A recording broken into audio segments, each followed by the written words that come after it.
The Book of Jasher, Chapter 71. And when Moses was 18 years old, he desired to see his father and mother, and he went to them to Goshen. And when Moses had come near Goshen, he came to the place where the children of Israel were engaged in work. And he observed their burdens, and he saw an Egyptian smiting one of his Hebrew brethren. And when the man who was beaten saw Moses, he ran to him for help. For the man Moses was greatly respected in the house of Pharaoh. And he said to him, "My lord, attend to me. This Egyptian came to my house in the night, bound me, and came to my wife in my presence, and now he seeks to take my life away." And when Moses heard this wicked thing, his anger was kindled against the Egyptian, and he turned this way and the other.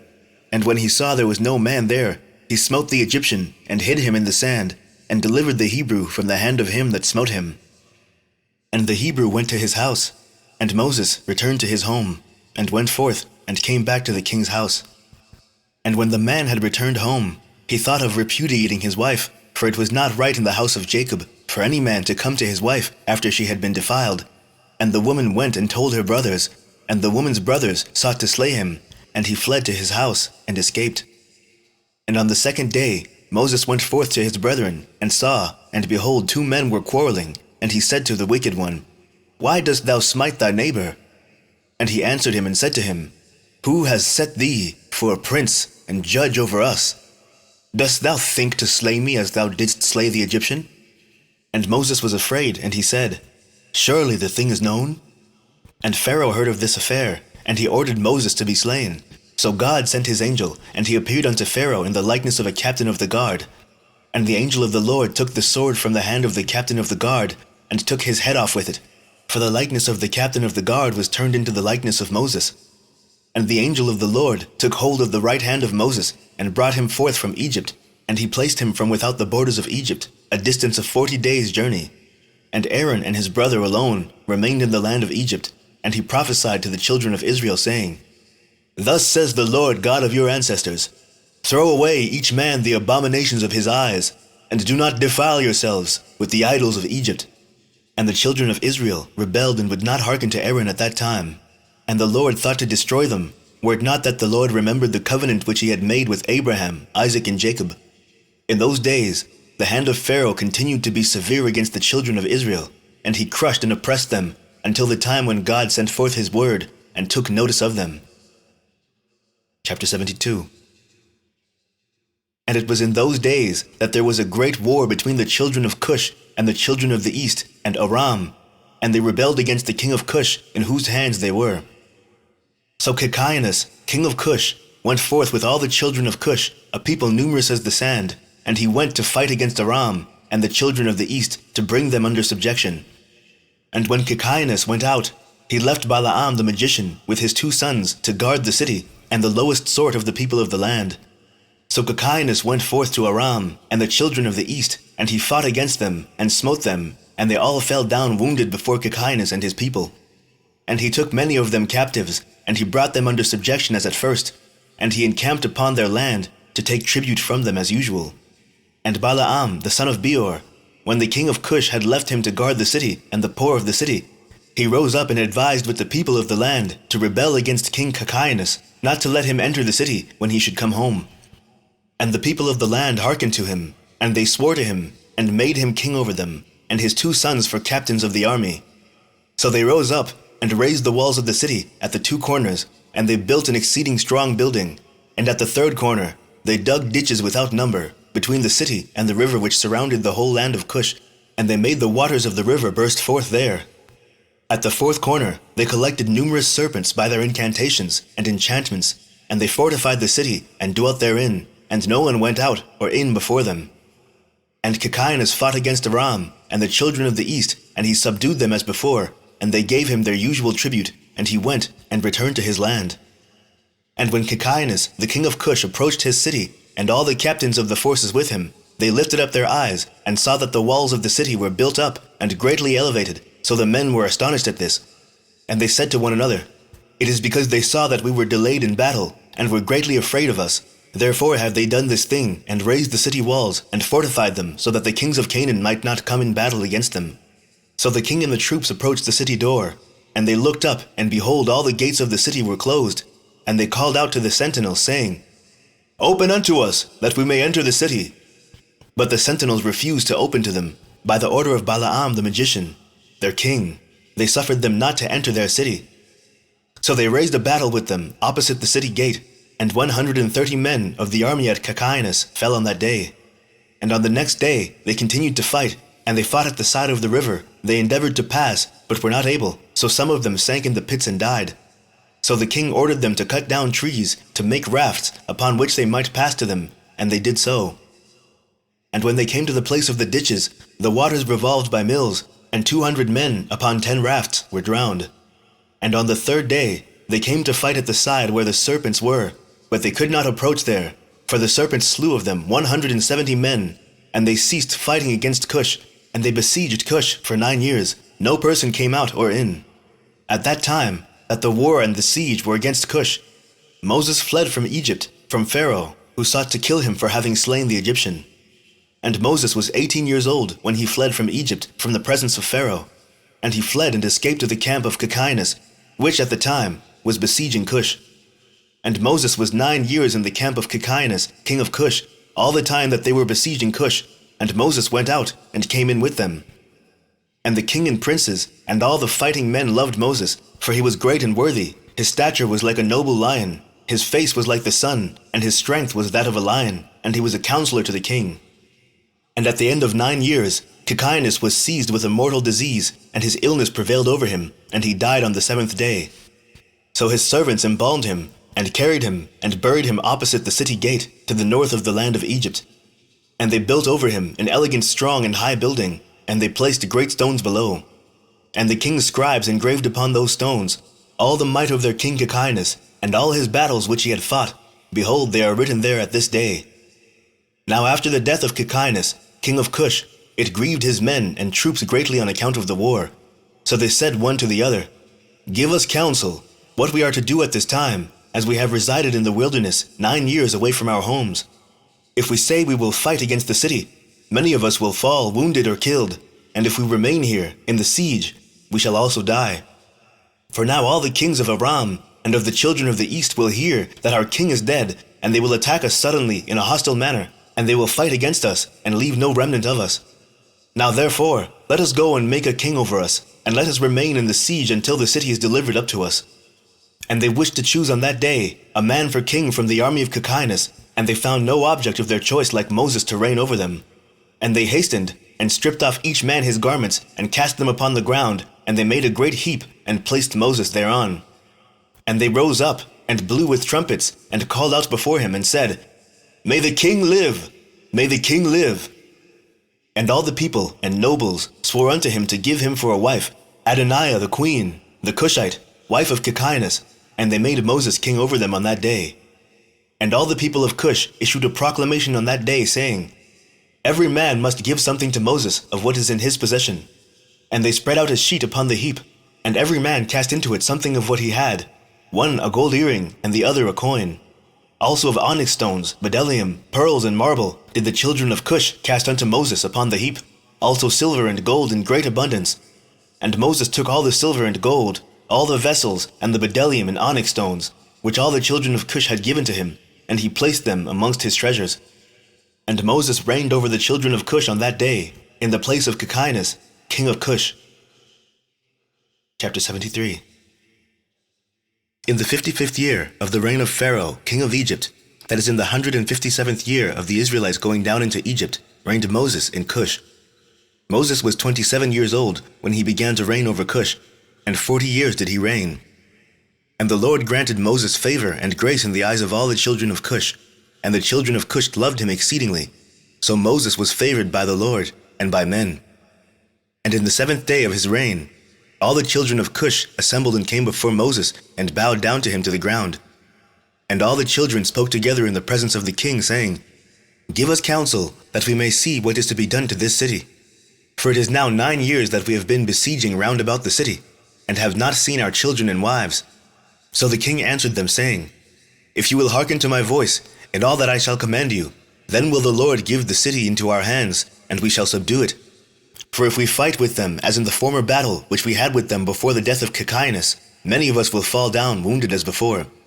Now therefore, behold, here is counsel for you in this matter. If you will hearken to my voice, then will the city be delivered into our hands. So all the forces answered the king, saying, All that our Lord shall command, that we will do. And Moses said unto them, Pass through and proclaim a voice in the whole camp unto all the people, saying, Thus says the king, Go into the forest, and bring with you of the young ones of the stork, each man a young one in his hand. And any person transgressing the word of the king, who shall not bring his young one, he shall die, and the king will take all belonging to him. And when you shall bring them, they shall be in your keeping. You shall rear them until they grow up, and you shall teach them to dart upon, as is the way of the young ones of the hawk. So all the children of Cush heard the words of Moses, and they rose up and caused a proclamation to be issued throughout the camp, saying, Unto you, all the children of Cush, the king's order is, that you go all together to the forest, and catch there the young storks, each man his young one in his hand, and you shall bring them home. And any person violating the order of the king shall die, and the king will take all that belongs to him. And all the people did so. And they went out to the wood, and they climbed the fir trees, and caught, each man a young one in his hand, all the young of the storks, and they brought them into the desert, and reared them by order of the king, and they taught them to dart upon, similar to the young hawks. And after the young storks were reared, the king ordered them to be hungered for 3 days, and all the people did so. And on the 3rd day the king said unto them, Strengthen yourselves, and become valiant men, and put on each man his armor, and gird on his sword upon him, and ride each man his horse, and take each his young stork in his hand. And we will rise up, and fight against the city at the place where the serpents are. And all the people did as the king had ordered. And they took each man his young one in his hand, and they went away. And when they came to the place of the serpents, the king said to them, Send forth each man his young stork upon the serpents. And they sent forth each man his young stork at the king's order. And the young storks ran upon the serpents, and they devoured them all, and destroyed them out of that place. And when the king and people had seen that all the serpents were destroyed in that place, all the people set up a great shout. And they approached and fought against the city, and took it, and subdued it, and they entered the city. And there died on that day 1,100 men of the people of the city, all that inhabited the city, but of the people besieging, not one died. So all the children of Cush went each to his home, to his wife, and children, and to all belonging to him. And Balaam the magician, when he saw that the city was taken, he opened the gate, he and his 2 sons, and 8 brothers, fled and returned to Egypt, to Pharaoh king of Egypt. They are the sorcerers and magicians who are mentioned in the book of the law, standing against Moses when the Lord brought the plagues upon Egypt. So Moses took the city by his wisdom, and the children of Cush placed him on the throne instead of Cachinas, king of Cush. And they placed the royal crown upon his head, and they gave him for a wife Adoniah, the Cushite queen, wife of Cachinas. And Moses feared the Lord God of his fathers, so that he came not to her, nor did he turn his eyes to her. For Moses remembered how Abraham had made his servant Eleazar swear, saying unto him, Thou shalt not take a woman from the daughters of Canaan for my son Isaac. Also what Isaac did when Jacob had fled from his brother, when he commanded him, saying, Thou shalt not take a wife from the daughters of Canaan, nor make alliance with any of the children of Ham. For the Lord our God gave Ham the son of Noah, and his children, and all his seed, as slaves to the children of Shem, and to the children of Japheth, and unto their seed after them, for slaves forever. Therefore Moses turned not his heart, nor his eyes to the wife of Cachinas, all the days that he reigned over Cush. And Moses feared the Lord his God all his life, and Moses walked before the Lord in truth, with all his heart and soul. He turned not from the right way all the days of his life. He declined not from the way either to the right or to the left, in which Abraham, Isaac, and Jacob had walked. And Moses strengthened himself in the kingdom of the children of Cush, and he guided the children of Cush with his usual wisdom, and Moses prospered in his kingdom. And at that time Aram and the children of the east heard that Cachinas king of Cush had died, so Aram and the children of the east rebelled against Cush in those days. And Moses gathered all the children of Cush, a people very mighty, about 30,000 men, and he went forth to fight with Aram and the children of the east. And they went at first to the children of the east, and when the children of the east heard their report, they went to meet him, and engaged in battle with them. And the war was very severe against the children of the east, so the Lord gave all the children of the east into the hands of Moses, and about 3,000 men fell down slain. And all the children of the east turned back and retreated, So Moses and the children of Cush followed them, and subdued them, and put a tax upon them, as was their custom. So Moses and all the people with him passed from there to the land of Aram for battle.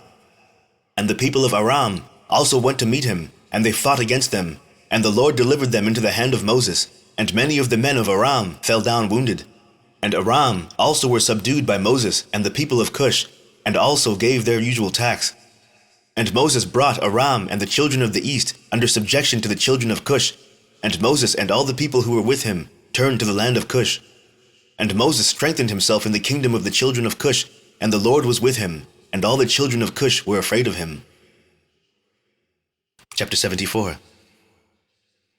In the end of years died Saul, king of Edom, and Baal-Canaan, the son of Achbor, reigned in his place. In the 16th year of the reign of Moses over Cush, Baal-Canaan, the son of Achbor, reigned in the land of Edom over all the children of Edom for 38 years. In his days, Moab rebelled against the power of Edom, having been under Edom since the days of Hadad the son of Bedad, who smote them and Midian, and brought Moab under subjection to Edom. And when Baal-Canaan, the son of Achbor, reigned over Edom, all the children of Moab withdrew their allegiance from Edom.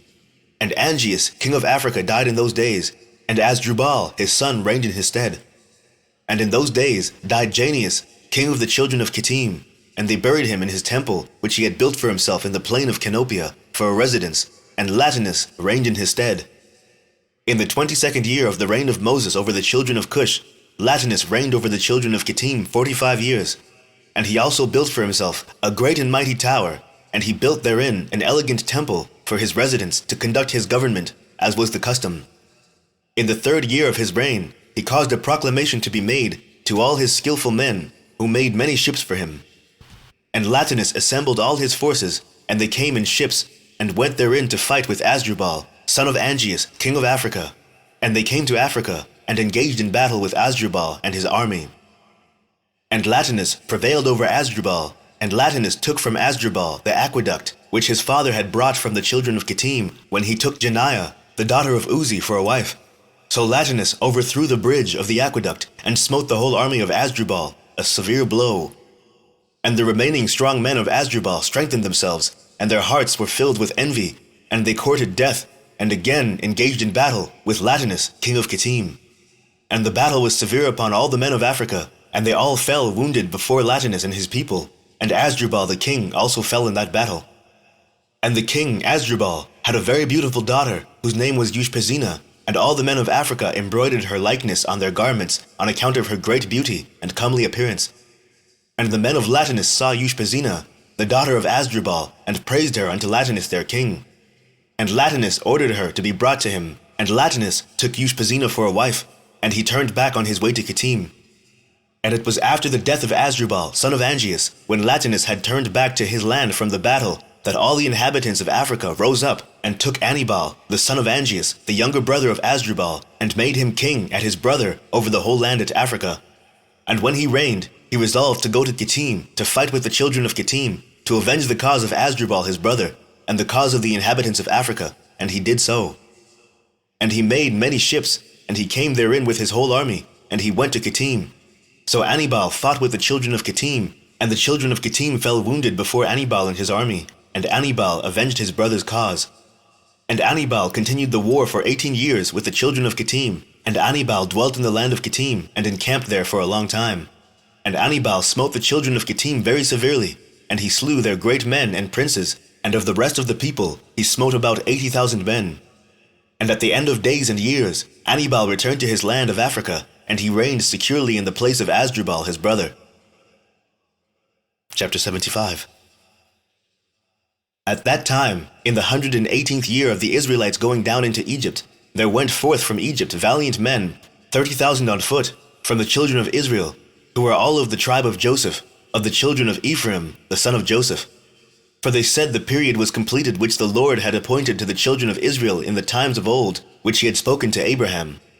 And these men girded themselves, and they put each man his sword at his side, and every man his armor upon him, and they trusted to their strength, and they went out together from Egypt with a mighty hand.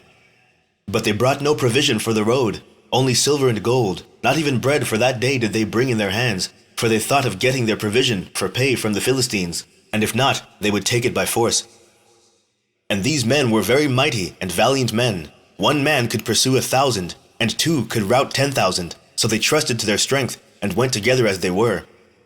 And they directed their course toward the land of Gath. And they went down and found the shepherds of Gath feeding the cattle of the children of Gath. And they said to the shepherds, "Give us some of the sheep for pay, that we may eat, for we are hungry, for we have eaten no bread this day." And the shepherds said, "Are they our sheep or cattle, that we should give them to you, even for pay?" So the children of Ephraim approached to take them by force. And the shepherds of Gath shouted over them, that their cry was heard at a distance. So all the children of Gath went out to them. And when the children of Gath saw the evil doings of the children of Ephraim, they returned and assembled the men of Gath, and they put on each man his armor, and came forth to the children of Ephraim for battle. And they engaged with them in the valley of Gath, and the battle was severe, and they smote from each other a great many on that day. And on the second day, the children of Gath sent to all the cities of the Philistines, that they should come to their help, saying, "Come up unto us, and help us, that we may smite the children of Ephraim, who have come forth from Egypt to take our cattle, and to fight against us without cause." Now the souls of the children of Ephraim were exhausted with hunger and thirst, for they had eaten no bread for 3 days, and 40,000 men went forth from the cities of the Philistines to the assistance of the men of Gath. And these men were engaged in battle with the children of Ephraim, and the Lord delivered the children of Ephraim into the hands of the Philistines. And they smote all the children of Ephraim, all who had gone forth from Egypt. None were remaining but 10 men who had run away from the engagement. For this evil was from the Lord against the children of Ephraim, for they transgressed the word of the Lord in going forth from Egypt before the period had arrived which the Lord in the days of old had appointed to Israel. And of the Philistines also there fell a great many, about 20,000 men, and their brethren carried them and buried them in their cities. And the slain of the children of Ephraim remained forsaken in the valley of Gath for many days and years, and were not brought to burial, and the valley was filled with men's bones. And the men who had escaped from the battle came to Egypt, and told all the children of Israel all that had befallen them. And their father Ephraim mourned over them for many days, and his brethren came to console him. And he came unto his wife, and she bare a son, and he called his name Beriah, for she was unfortunate in his house. Chapter 76. And Moses, the son of Amram, was still king in the land of Cush in those days, and he prospered in his kingdom, and he conducted the government of the children of Cush in justice, in righteousness, and integrity. And all the children of Cush loved Moses all the days that he reigned over them, and all the inhabitants of the land of Cush were greatly afraid of him. And in the 40th year of the reign of Moses over Cush, Moses was sitting on the royal throne, whilst Adoniah, the queen, was before him, and all the nobles were sitting around him. And Adoniah, the queen, said before the king and the princes, "What is this thing which you, the children of Cush, have done for this long time? Surely you know that for 40 years that this man has reigned over Cush, he has not approached me, nor has he served the gods of the children of Cush. Now therefore hear, O ye children of Cush, and let this man no more reign over you, as he is not of our flesh. Behold, Menacruz, my son, is grown up. Let him reign over you, for it is better for you to serve the son of your Lord than to serve a stranger, the slave of the king of Egypt." And all the people and nobles of the children of Cush heard the words which Adoniah the queen had spoken in their ears. And all the people were preparing until the evening, and in the morning they rose up early, and made Menacruz, son of Cachinas, king over them. And all the children of Cush were afraid to stretch forth their hand against Moses, for the Lord was with Moses. And the children of Cush remembered the oath which they swore unto Moses, therefore they did no harm to him. But the children of Cush gave many presents to Moses, and sent him from them with great honor. So Moses went forth from the land of Cush, and went home, and ceased to reign over Cush. And Moses was 66 years old when he went out of the land of Cush, for the thing was from the Lord, for the period had arrived which he had appointed in the days of old, to bring forth Israel from the affliction of the children of Ham. So Moses went to Midian, for he was afraid to return to Egypt on account of Pharaoh, and he went and sat at a well of water in Midian. And the 7 daughters of Reuel the Midianite went out to feed their father's flock. And they came to the well, and drew water to water their father's flock.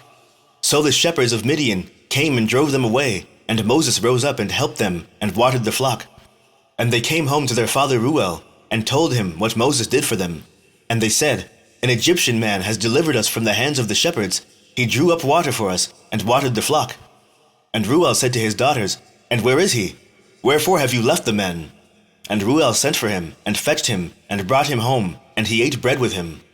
And Moses related to Reuel that he had fled from Egypt, and that he reigned 40 years over Cush, and that they afterward had taken the government from him, and had sent him away in peace, with honor and with presents. And when Reuel had heard the words of Moses, Reuel said within himself, I will put this man into the prison house, whereby I shall conciliate the children of Cush, for he has fled from them. And they took and put him into the prison house, and Moses was in prison 10 years, and whilst Moses was in the prison house, Zipporah, the daughter of Reuel, took pity over him, and supported him with bread and water all the time. And all the children of Israel were yet in the land of Egypt, serving the Egyptians in all manner of hard work, and the hand of Egypt continued in severity over the children of Israel in those days. At that time, the Lord smote Pharaoh, king of Egypt, and he afflicted with the plague of leprosy, from the sole of his foot to the crown of his head. Owing to the cruel treatment of the children of Israel was this plague at that time from the Lord upon Pharaoh, king of Egypt. For the Lord had hearkened to the prayer of his people, the children of Israel, and their cry reached him on account of their hard work. Still his anger did not turn from them, and the hand of Pharaoh was still stretched out against the children of Israel. And Pharaoh hardened his neck before the Lord, and he increased his yoke over the children of Israel, and embittered their lives with all manner of hard work. And when the Lord had inflicted the plague upon Pharaoh, king of Egypt, he asked his wise men and sorcerers to cure him. And his wise men and sorcerers said unto him, that if the blood of little children were put into the wounds, he would be healed. And Pharaoh hearkened to them, and sent his ministers to Goshen, to the children of Israel, to take their little children. And Pharaoh's ministers went and took the infants of the children of Israel from the bosoms of their mothers by force, and they brought them to Pharaoh daily, a child each day, and the physicians killed them, and applied them to the plague. Thus did they all the days. And the number of the children which Pharaoh slew was 375. But the Lord hearkened not to the physicians of the king of Egypt, and the plague went on increasing mightily. And Pharaoh was 10 years afflicted with that plague. Still the heart of Pharaoh was more hardened against the children of Israel. And at the end of 10 years, the Lord continued to afflict Pharaoh with destructive plagues. And the Lord smote him with a bad tumor and sickness at the stomach, and that plague turned into a severe boil. At that time, the 2 ministers of Pharaoh came from the land of Goshen, where all the children of Israel were, and went to the house of Pharaoh and said to him, We have seen the children of Israel slacken in their work and negligent in their labor. And when Pharaoh heard the words of his ministers, his anger was kindled against the children of Israel exceedingly, for he was greatly grieved at his bodily pain. And he answered and said, Now that the children of Israel know that I am ill, they turn and scoff at us. Now therefore, harness my chariot for me, and I will betake myself to Goshen, and will see the scoff of the children of Israel with which they are deriding me. So his servants harnessed the chariot for him. And they took and made him ride upon a horse, for he was not able to ride of himself. And he took with him 10 horsemen and 10 footmen, and went to the children of Israel to Goshen. And when they had come to the border of Egypt, the king's horse passed into a narrow place elevated in the hollow part of the vineyard, fenced on both sides, the low plain country being on the other side. And the horses ran rapidly in that place, and pressed each other, and the other horses pressed the king's horse. And the king's horse fell into the low plain, whilst the king was riding upon it. And when he fell, the chariot turned over the king's face, and the horse lay upon the king, and the king cried out, for his flesh was very sore. And the flesh of the king was torn from him, and his bones were broken, and he could not ride, for this thing was from the Lord to him, for the Lord had heard the cries of his people, the children of Israel, and their affliction. And his servants carried him upon their shoulders, a little at a time, and they brought him back to Egypt, and the horsemen who were with him came also back to Egypt. And they placed him in his bed, and the king knew that his end was come to die. So Aparanith, the queen his wife, came and cried before the king, and the king wept a great weeping with her. And all his nobles and servants came on that day, and saw the king in that affliction, and wept a great weeping with him. And the princes of the king, and all his counselors, advised the king to cause one to reign in his stead in the land, whomsoever he should choose from his sons. And the king had 3 sons and 2 daughters, which Aparanith the queen his wife had borne to him, besides the king's children of concubines.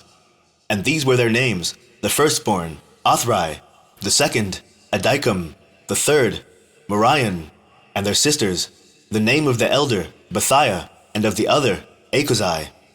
And Othrai, the firstborn of the king, was an idiot, precipitate, and hurried in his words. But Adikam was a cunning and wise man, and knowing in all the wisdom of Egypt, but of unseemly aspect, thick in flesh, and very short in stature.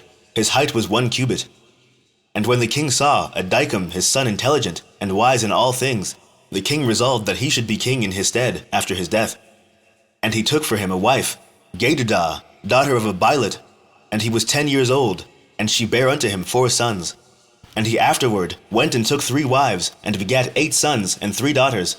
And the disorder greatly prevailed over the king, and his flesh stank like the flesh of a carcass cast upon the field in summertime, during the heat of the sun.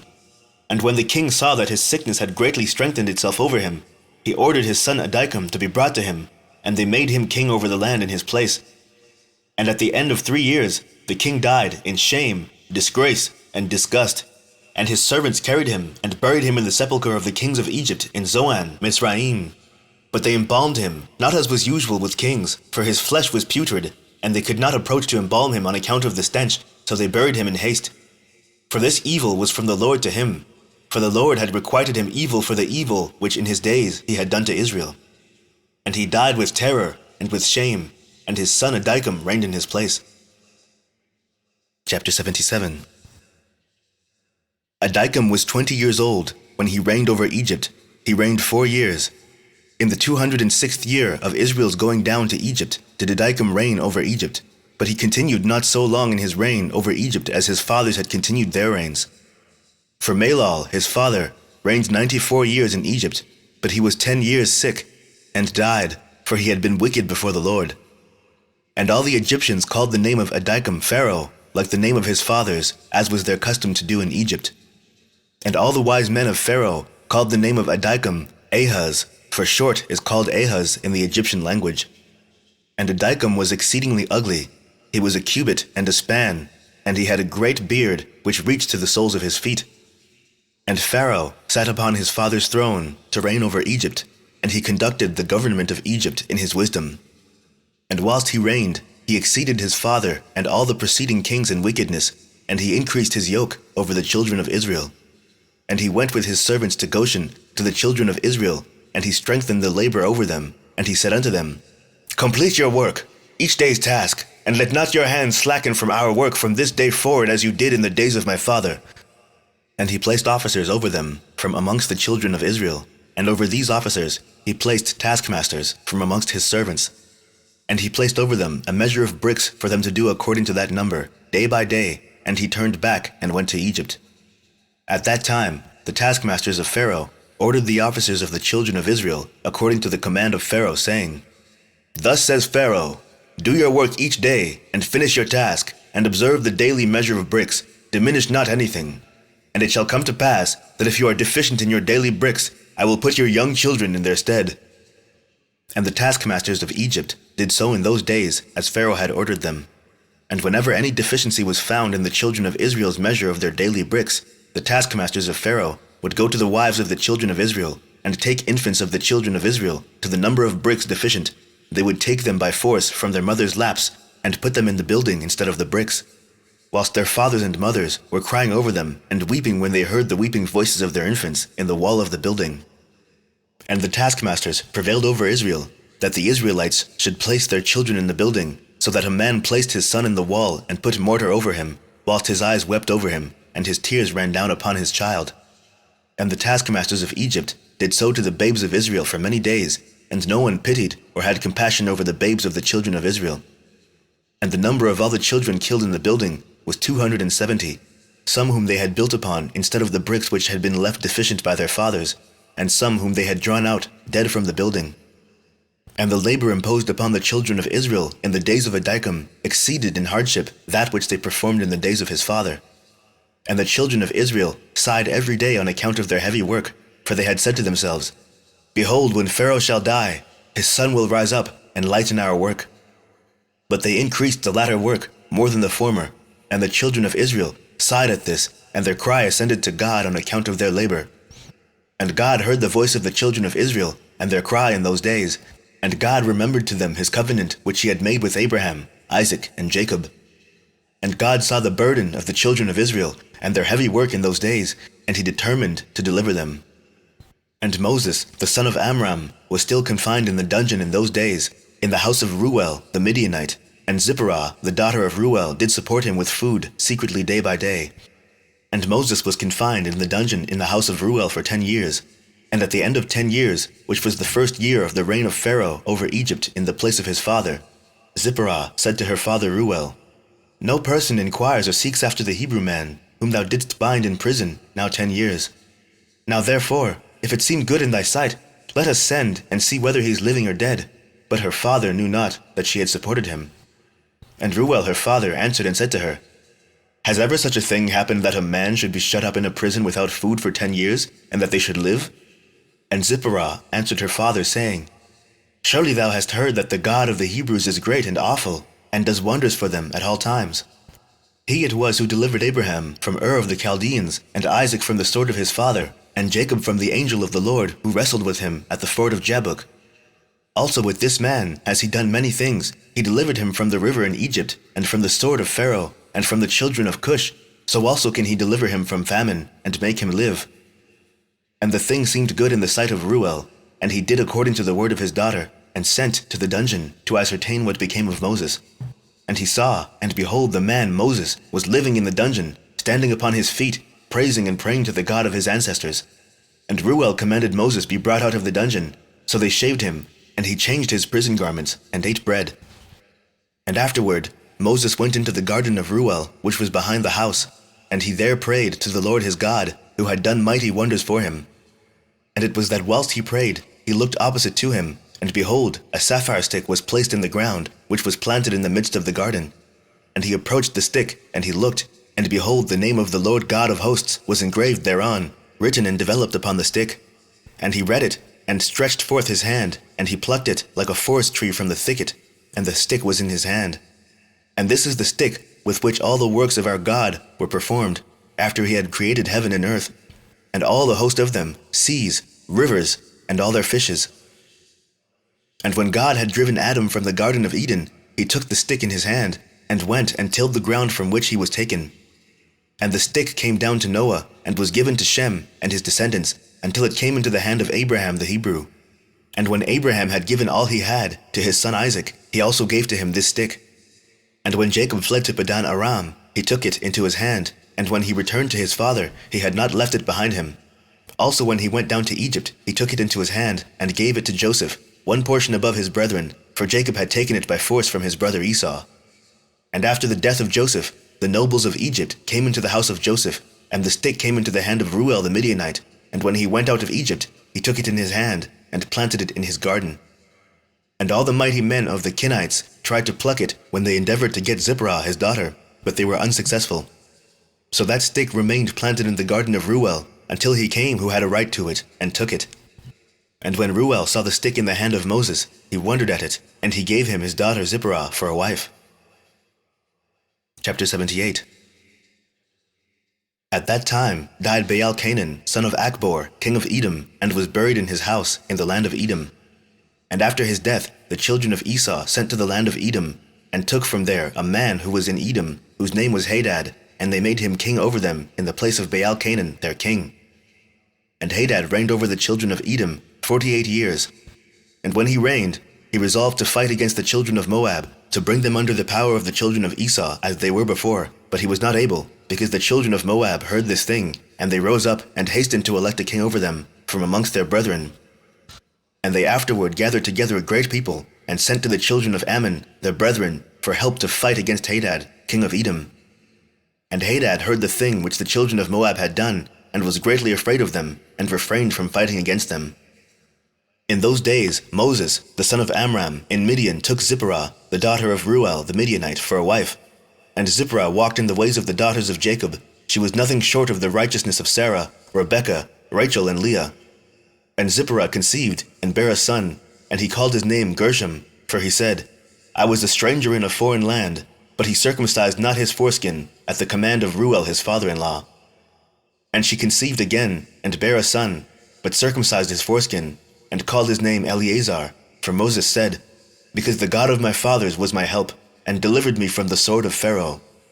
And Pharaoh, king of Egypt, greatly increased the labor of the children of Israel in those days, and continued to make his yoke heavier upon the children of Israel.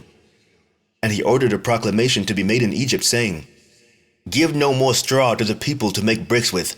Let them go and gather themselves straw as they can find it. Also the tale of bricks which they shall make, let them give each day, and diminish nothing from them, for they are idle in their work. And the children of Israel heard this, and they mourned and sighed, and they cried unto the Lord on account of the bitterness of their souls. And the Lord heard the cries of the children of Israel, and saw the oppression with which the Egyptians oppressed them. And the Lord was jealous of his people and his inheritance, and heard their voice, and he resolved to take them out of the affliction of Egypt, to give them the land of Canaan for a possession. Chapter 79. And in those days Moses was feeding the flock of Reuel the Midianite, his father-in-law, beyond the wilderness of Sin. And the stick which he took from his father-in-law was in his hand. And it came to pass one day that a kid of goats strayed from the flock, and Moses pursued it, and it came to the mountain of God to Horeb. And when he came to Horeb, the Lord appeared there unto him in the bush, and he found the bush burning with fire, but the fire had no power over the bush to consume it. And Moses was greatly astonished at this sight, wherefore the bush was not consumed. And he approached to see this mighty thing. And the Lord called unto Moses out of the fire, and commanded him to go down to Egypt, to Pharaoh king of Egypt, to send the children of Israel from his service. And the Lord said unto Moses, Go, return to Egypt, for all those men who sought thy life are dead. And thou shalt speak unto Pharaoh to send forth the children of Israel from his land. And the Lord showed him to do signs and wonders in Egypt before the eyes of Pharaoh and the eyes of his subjects, in order that they might believe that the Lord had sent him. And Moses hearkened to all that the Lord had commanded him, and he returned to his father-in-law, and told him the thing. And Reuel said to him, Go in peace. And Moses rose up to go to Egypt, and he took his wife and sons with him. And he was at an inn in the road, and an angel of God came down, and sought an occasion against him. And he wished to kill him on account of his firstborn son, because he had not circumcised him, and had transgressed the covenant which the Lord had made with Abraham. For Moses had hearkened to the words of his father-in-law, which he had spoken to him, not to circumcise his firstborn son. Therefore he circumcised him not. And Zipporah saw the angel of the Lord seeking an occasion against Moses, and she knew that this thing was owing to his not having circumcised her son Gershom.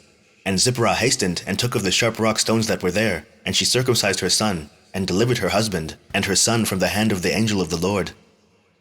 And Aaron, the son of Amram, the brother of Moses, was in Egypt, walking at the riverside on that day. And the Lord appeared to him in that place, and he said to him, Go now toward Moses in the wilderness. And he went, and met him in the mountain of God, and he kissed him. And Aaron lifted up his eyes, and saw Zipporah, the wife of Moses, and her children. And he said to Moses, Who are these unto thee? And Moses said unto him, They are my wife and sons, which God gave to me in Midian. And the thing grieved Aaron on account of the woman and her children. And Aaron said to Moses, Send away the woman and her children, that they may go to her father's house. And Moses hearkened to the words of Aaron, and did so. And Zipporah returned with her children, and they went to the house of Reuel, and remained there until the time arrived when the Lord had visited his people, and brought them forth from Egypt from the hand of Pharaoh. And Moses and Aaron came to Egypt to the community of the children of Israel, and they spoke to them all the words of the Lord, and the people rejoiced in exceeding great rejoicing. And Moses and Aaron rose up early on the next day, and they went to the house of Pharaoh, and they took in their hands the stick of God. And when they came to the king's gate, 2 young lions were confined there with iron instruments, and no person went out or came in before them, unless those whom the king ordered to come, when the conjurers came and withdrew the lions by their incantations, and this brought them to the king. And Moses hastened, and lifted up the stick upon the lions, and he loosed them, and Moses and Aaron came into the king's house. The lions also came with them in joy, and they followed them, and rejoiced as a dog rejoices over his master when he comes from the field. And when Pharaoh saw this thing, he was astonished at it, and he was greatly terrified at the report, for their appearance was like the appearance of the children of God. And Pharaoh said to Moses, What do you require? And they answered him, saying, The Lord God of the Hebrews has sent us to thee, to say, Send forth my people, that they may serve me. And when Pharaoh heard their words, he was greatly terrified before them, and he said to them, Go today and come back to me tomorrow. And they did according to the word of the king. And when they had gone, Pharaoh sent for Balaam the magician, and to Jannes, and Jambres his sons, and to all the magicians and conjurers and counselors which belonged to the king. And they all came and sat before the king. And the king told them all the words which Moses and his brother Aaron had spoken to him. And the magicians said to the king, But how came the men to thee, on account of the lions which were confined at the gate? And the king said, Because they lifted up their rod against the lions and loosed them, and came to me. And the lions also rejoiced at them, as a dog rejoices to meet his master. And Balaam, the son of Beor, the magician, answered the king, saying, These are none else than magicians like ourselves. Now therefore send for them, and let them come, and we will try them. And the king did so. And in the morning Pharaoh sent for Moses and Aaron to come before the king. And they took the rod of God, and came to the king and spoke to him, saying, Thus said the Lord God of the Hebrews, Send my people that they may serve me. And the king said to them, But who will believe you that you are the messengers of God, and that you come to me by his order? Now therefore, give a wonder or a sign in this matter, and then the words which you speak will be believed. And Aaron hastened and threw the rod out of his hand before Pharaoh and before his servants, and the rod turned into a serpent. And the sorcerers saw this, and they cast each man his rod upon the ground, and they became serpents. And the serpent of Aaron's rod lifted up its head, and opened its mouth to swallow the rods of the magicians. And Balaam the magician answered and said, This thing has been from the days of old, that a serpent should swallow its fellow, and that living things devour each other. Now therefore, restore it to a rod as it was at first, and we will also restore our rods as they were at first. And if thy rod shall swallow our rods, then we shall know that the Spirit of God is in thee. And if not, thou art only an artificer, like unto ourselves. And Aaron hastened and stretched forth his hand, and caught hold of the serpent's tail, and it became a rod in his hand. And the sorcerers did the like with their rods, and they got hold, each man of the tail of his serpent, and they became rods as at first. And when they were restored to rods, the rod of Aaron swallowed up their rods. And when the king saw this thing, he ordered the book of records that related to the kings of Egypt to be brought.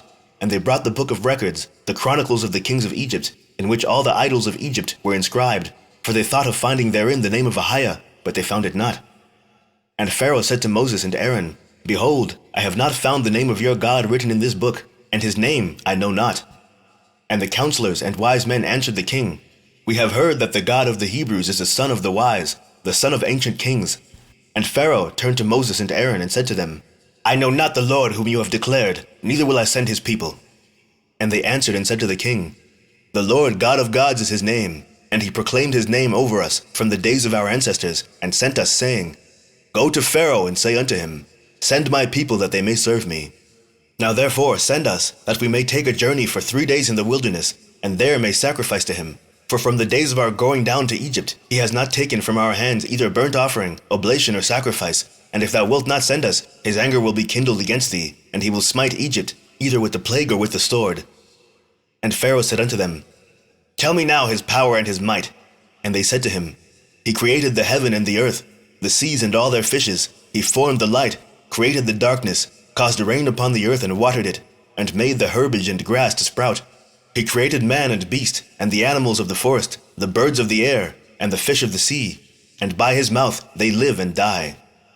Surely he created thee in thy mother's womb, and put into thee the breath of life, and reared thee, and placed thee upon the royal throne of Egypt. And he will take thy breath and soul from thee, and return thee to the ground whence thou wast taken. And the anger of the king was kindled at their words, and he said to them, But who amongst all the gods of nations can do this?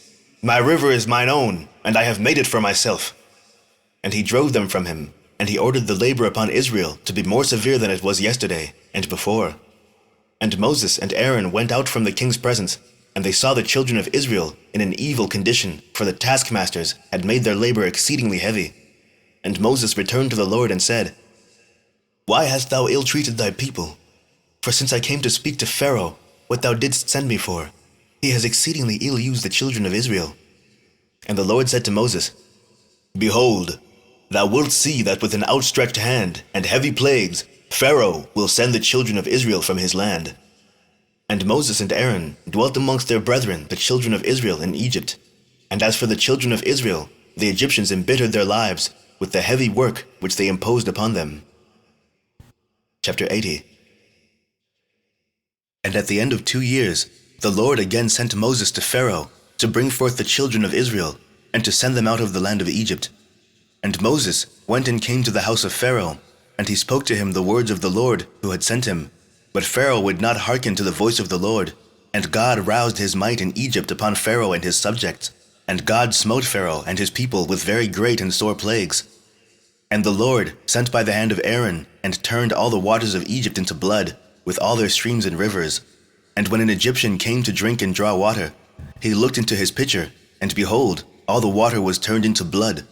And when he came to drink from his cup, the water in the cup became blood. And when a woman kneaded her dough and cooked her victuals, their appearance was turned to that of blood. And the Lord sent again, and caused all their waters to bring forth frogs, and all the frogs came into the houses of the Egyptians. And when the Egyptians drank, their bellies were filled with frogs, and they danced in their bellies as they dance when in the river. And all their drinking water and cooking water turned to frogs. Also when they lay in their beds, their perspiration bred frogs. Notwithstanding all this, the anger of the Lord did not turn from them, and his hand was stretched out against all the Egyptians, to smite them with every heavy plague. And he sent and smote their dust to lice, and the lice became in Egypt to the height of 2 cubits upon the earth. The lice were also very numerous in the flesh of man and beast. In all the inhabitants of Egypt, also upon the king and queen, the Lord sent the lice, and it grieved Egypt exceedingly on account of the lice. Notwithstanding this, the anger of the Lord did not turn away, and his hand was still stretched out over Egypt. And the Lord sent all kinds of beasts of the field into Egypt, and they came and destroyed all Egypt, man and beast, and trees, and all things that were in Egypt. And the Lord sent fiery serpents, scorpions, mice, weasels, toads, together with others, creeping in dust, flies, hornets, fleas, bugs and gnats, each swarm according to its kind. And all reptiles and winged animals, according to their kind, came to Egypt and grieved the Egyptians exceedingly. And the fleas and flies came into the eyes and ears of the Egyptians, and the hornet came upon them and drove them away, and they removed from it into their inner rooms, and it pursued them. And when the Egyptians hid themselves on account of the swarm of animals, they locked their doors after them, and God ordered the Sulunuth, which was in the sea, to come up and go into Egypt. And she had long arms, 10 cubits in length of the cubit of a man. And she went upon the roofs, and uncovered the raftering, and flooring, and cut them, and stretched forth her arm into the house, and removed the lock and the bolt, and opened the houses of Egypt. Afterward came the swarm of animals into the houses of Egypt, and the swarm of animals destroyed the Egyptians, and it grieved them exceedingly. Notwithstanding this, the anger of the Lord did not turn away from the Egyptians, and his hand was yet stretched forth against them.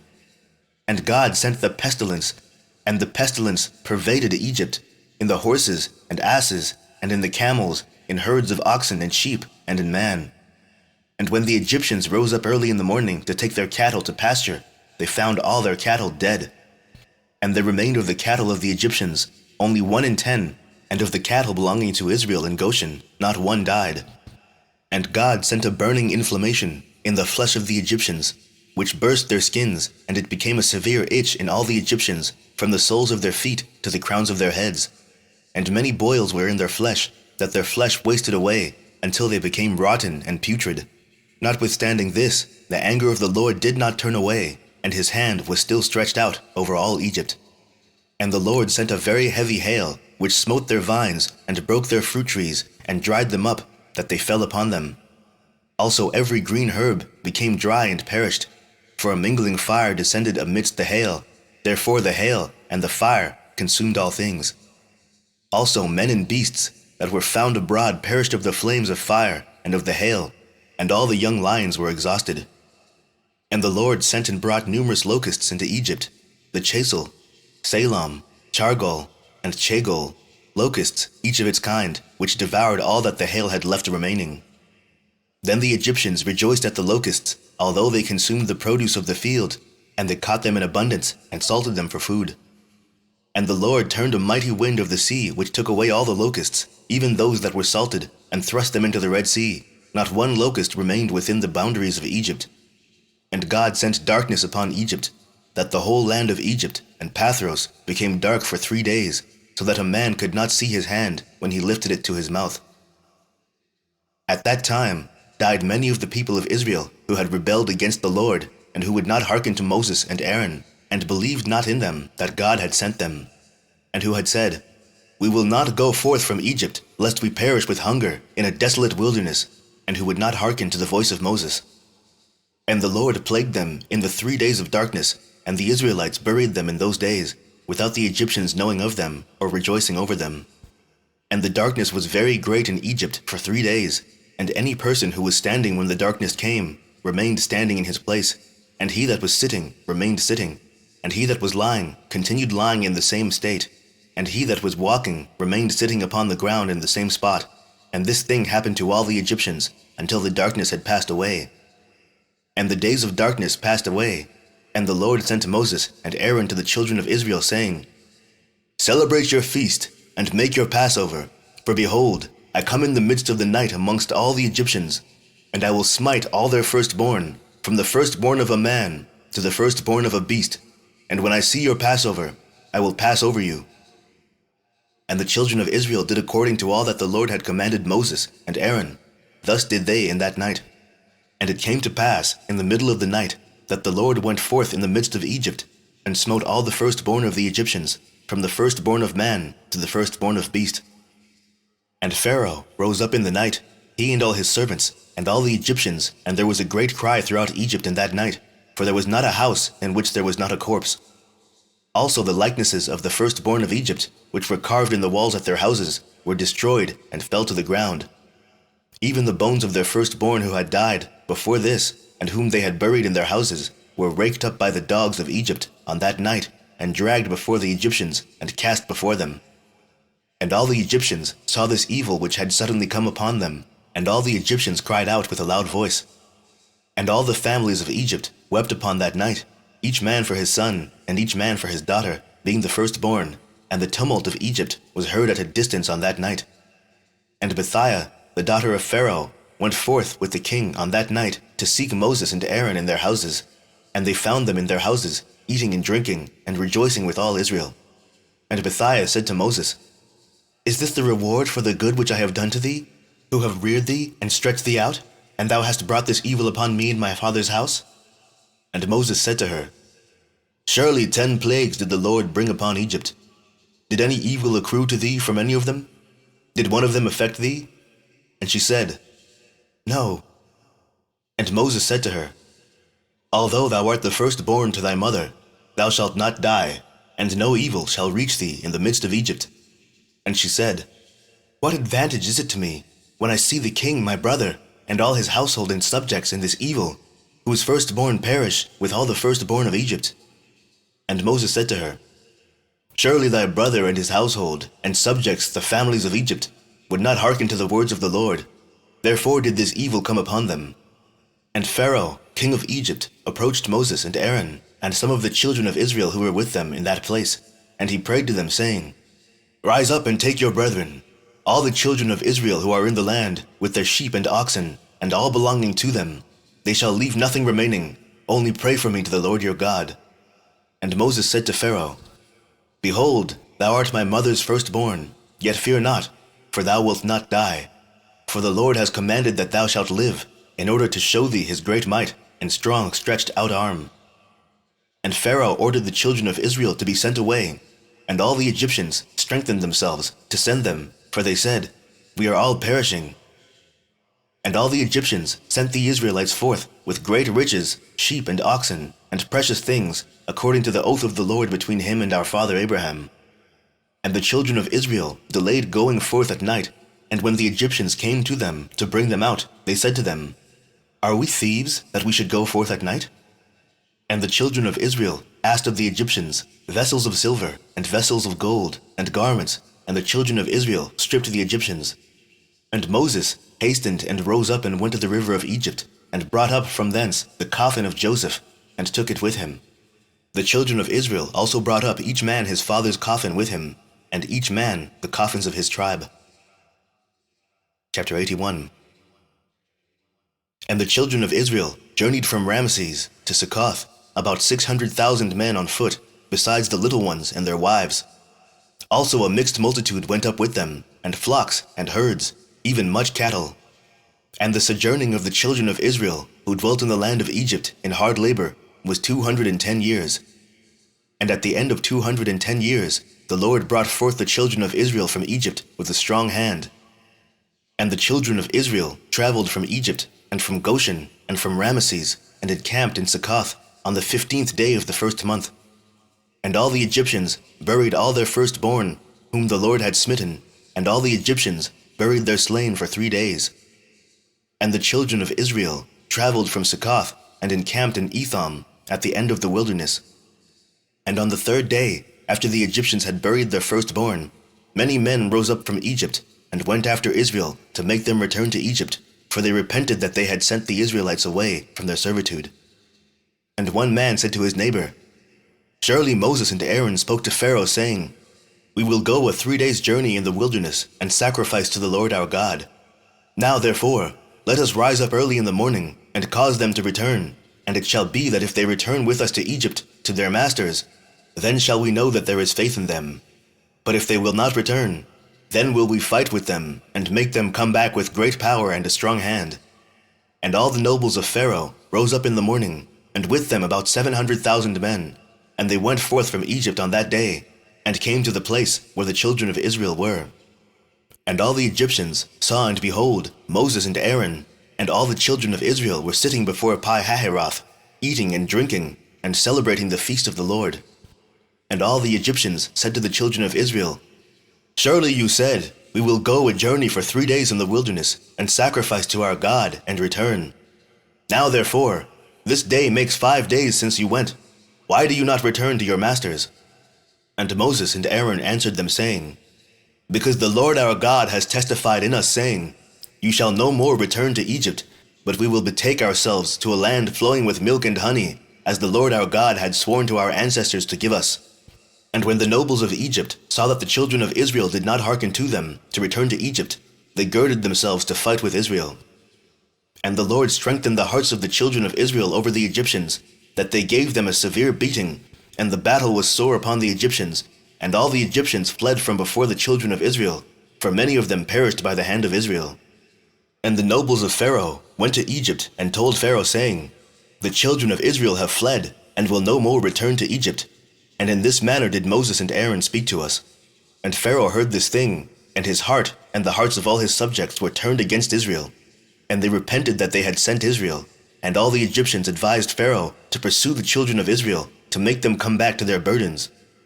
And they said each man to his brother, What is this which we have done, that we have sent Israel from our servitude? And the Lord strengthened the hearts of all the Egyptians to pursue the Israelites, for the Lord desired to overthrow the Egyptians in the Red Sea. And Pharaoh rose up and harnessed his chariot, and he ordered all the Egyptians to assemble. Not one man was left excepting the little ones and the women. And all the Egyptians went forth with Pharaoh to pursue the children of Israel. And the camp of Egypt was an exceedingly large and heavy camp, about 100,000 men.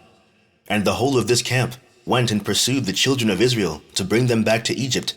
And they reached them, encamping by the Red Sea. And the children of Israel lifted up their eyes, and beheld all the Egyptians pursuing them. And the children of Israel were greatly terrified at them. And the children of Israel cried to the Lord. And on account of the Egyptians, the children of Israel divided themselves into 4 divisions, and they were divided in their opinions, for they were afraid of the Egyptians, and Moses spoke to each of them.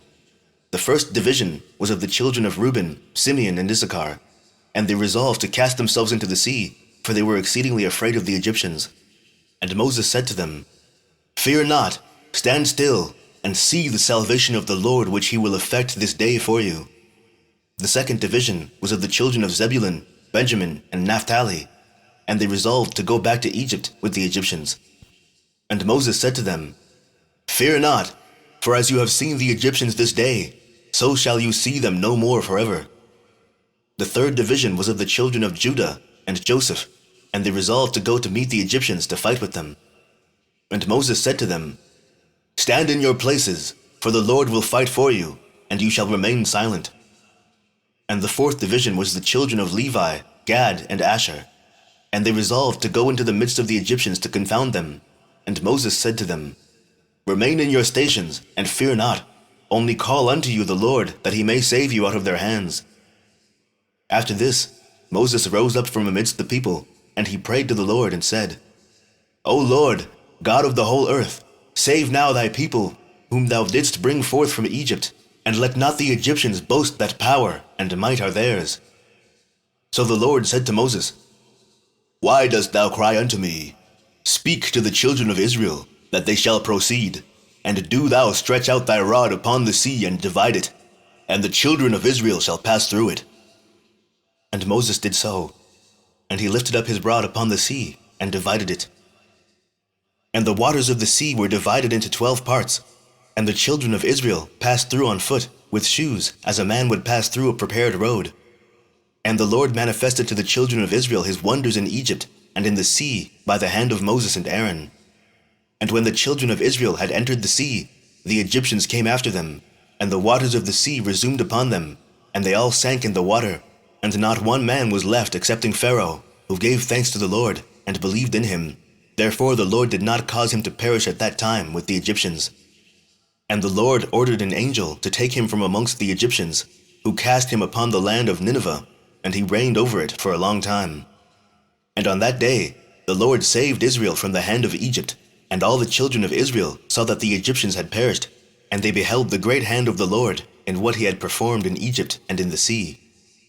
Then sang Moses and the children of Israel this song unto the Lord on the day when the Lord caused the Egyptians to fall before them. And all Israel sang in concert, saying, I will sing to the Lord, for he is greatly exalted. The horse and his rider has he cast into the sea. Behold, it is written in the book of the law of God. After this, the children of Israel proceeded on their journey, and encamped in Marah. And the Lord gave to the children of Israel statutes and judgments in that place in Marah. And the Lord commanded the children of Israel to walk in all his ways, and to serve him. And they journeyed from Marah, and came to Elim, and in Elim were 12 springs of water, and 70 date trees, and the children encamped there by the waters. And they journeyed from Elim, and came to the wilderness of Sin, on the 15th day of the 2nd month after their departure from Egypt.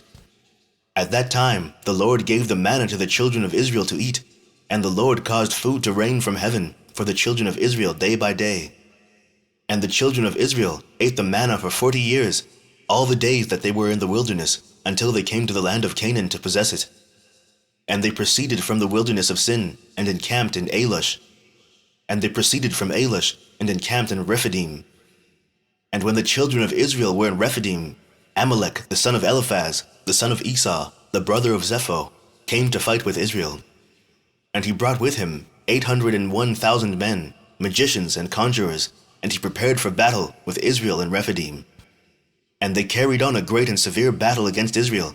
And the Lord delivered Amalek and his people into the hands of Moses and the children of Israel, and into the hand of Joshua the son of Nun, the Ephratite, the servant of Moses. And the children of Israel smote Amalek and his people at the edge of the sword, but the battle was very sore upon the children of Israel. And the Lord said to Moses, Write this thing as a memorial for thee in a book, and place it in the hand of Joshua the son of Nun, thy servant. And thou shalt command the children of Israel, saying, When thou shalt come to the land of Canaan, thou shalt utterly efface the remembrance of Amalek from under heaven. And Moses did so. And he took the book, and wrote upon it these words, saying, Remember what Amalek has done to thee in the road when thou wentest forth from Egypt, who met thee in the road, and smote thy rear, even those that were feeble behind thee, when thou wast faint and weary. Therefore it shall be, when the Lord thy God shall have given thee rest from all thine enemies round about in the land which the Lord thy God giveth thee for an inheritance to possess it, that thou shalt blot out the remembrance of Amalek from under heaven, thou shalt not forget it. And the king who shall have pity on Amalek, or upon his memory, or upon his seed, behold, I will require it of him, and I will cut him off from amongst his people. And Moses wrote all these things in a book, and he enjoined the children of Israel respecting all these matters. Chapter 82. And the children of Israel proceeded from Rephidim, and they encamped in the wilderness of Sinai, in the 3rd month from their going forth from Egypt.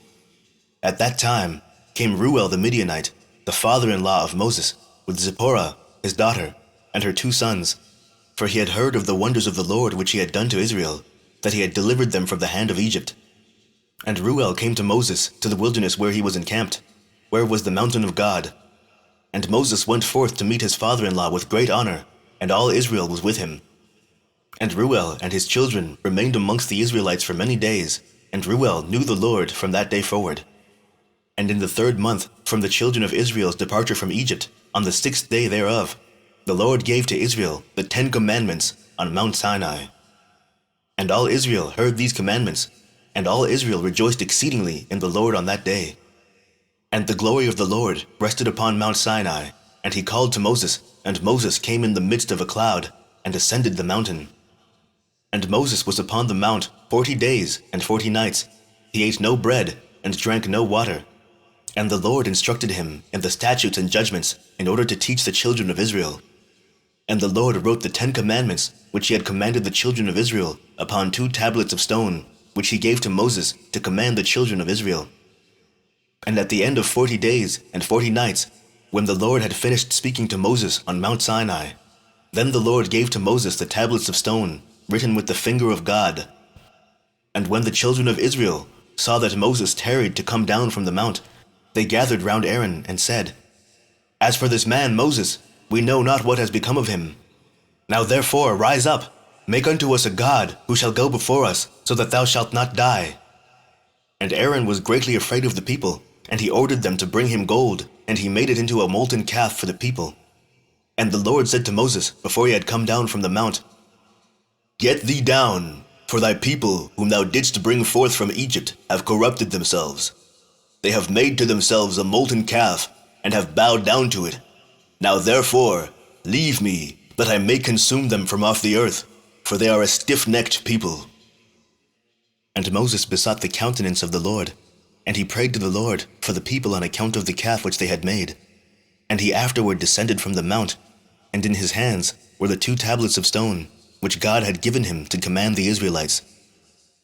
And when Moses approached the camp, and saw the calf which the people had made, the anger of Moses was kindled, and he broke the tablets under the mount. And Moses came to the camp, and he took the calf, and burned it with fire, and ground it till it became fine dust, and strewed it upon the water, and gave it to the Israelites to drink. And there died of the people by the swords of each other about 3,000 men who had made the calf. And on the morrow Moses said to the people, I will go up to the Lord, peradventure I may make atonement for your sins which you have sinned to the Lord. And Moses again went up to the Lord, and he remained with the Lord 40 days and 40 nights. And during the 40 days did Moses entreat the Lord in behalf of the children of Israel. And the Lord hearkened to the prayer of Moses, and the Lord was entreated of him in behalf of Israel. Then spake the Lord to Moses to hew 2 stone tablets, and to bring them up to the Lord, who would write upon them the 10 Commandments. Now Moses did so, and he came down, and hewed the 2 tablets, and went up to Mount Sinai to the Lord. And the Lord wrote the 10 Commandments upon the tablets. And Moses remained yet with the Lord 40 days and 40 nights, and the Lord instructed him in statutes and judgments to impart to Israel. And the Lord commanded him respecting the children of Israel, that they should make a sanctuary for the Lord, that his name might rest therein. And the Lord showed him the likeness of the sanctuary, and the likeness of all its vessels. And at the end of 40 days, Moses came down from the mount, and the 2 tablets were in his hand. And Moses came to the children of Israel, and spoke to them all the words of the Lord, and he taught them laws, statutes, and judgments, which the Lord had taught him. And Moses told the children of Israel the word of the Lord, that a sanctuary should be made for him, to dwell amongst the children of Israel. And the people rejoiced greatly at all the good which the Lord had spoken to them through Moses, and they said, We will do all that the Lord has spoken to thee. And all the people rose up like one man, and they made generous offerings to the sanctuary of the Lord, and each man brought the offering of the Lord for the work of the sanctuary, and for all its service. And all the children of Israel brought each man of all that was found in his possession for the work of the sanctuary of the Lord, gold, silver, and brass, and everything that was serviceable for the sanctuary. And all the wise men who were practiced in work came and made the sanctuary of the Lord, according to all that the Lord had commanded, every man in the work which he had been practiced. And all the wise men in heart made the sanctuary, and its furniture, and all the vessels for the holy service, as the Lord had commanded Moses. And the work of the sanctuary of the tabernacle was completed at the end of 5 months, and the children of Israel did all that the Lord had commanded Moses. And they brought the sanctuary and all its furniture to Moses, like unto the representation which the Lord had shown to Moses, so did the children of Israel. And Moses saw the work, and behold, they did it as the Lord had commanded him, so Moses blessed them. Chapter 83. And in the 12th month, in the 23rd day of the month, Moses took Aaron and his sons, and he dressed them in their garments, and anointed them, and did unto them as the Lord had commanded him. And Moses brought up all the offerings which the Lord had on that day commanded him. Moses afterward took Aaron and his sons, and said to them, For 7 days shall you remain at the door of the tabernacle, for thus am I commanded. And Aaron and his sons did all that the Lord had commanded them through Moses, and they remained for 7 days at the door of the tabernacle. And on the 8th day, being the 1st day of the month, in the 2nd year from the Israelites' departure from Egypt, Moses erected the sanctuary, and Moses put up all the furniture of the tabernacle, and all the furniture of the sanctuary, and he did all that the Lord had commanded him. And Moses called to Aaron and his sons, and they brought the burnt offering, and the sin offering for themselves, and the children of Israel, as the Lord had commanded Moses. On that day, the two sons of Aaron, Nadab and Abihu, took strange fire, and brought it before the Lord who had not commanded them.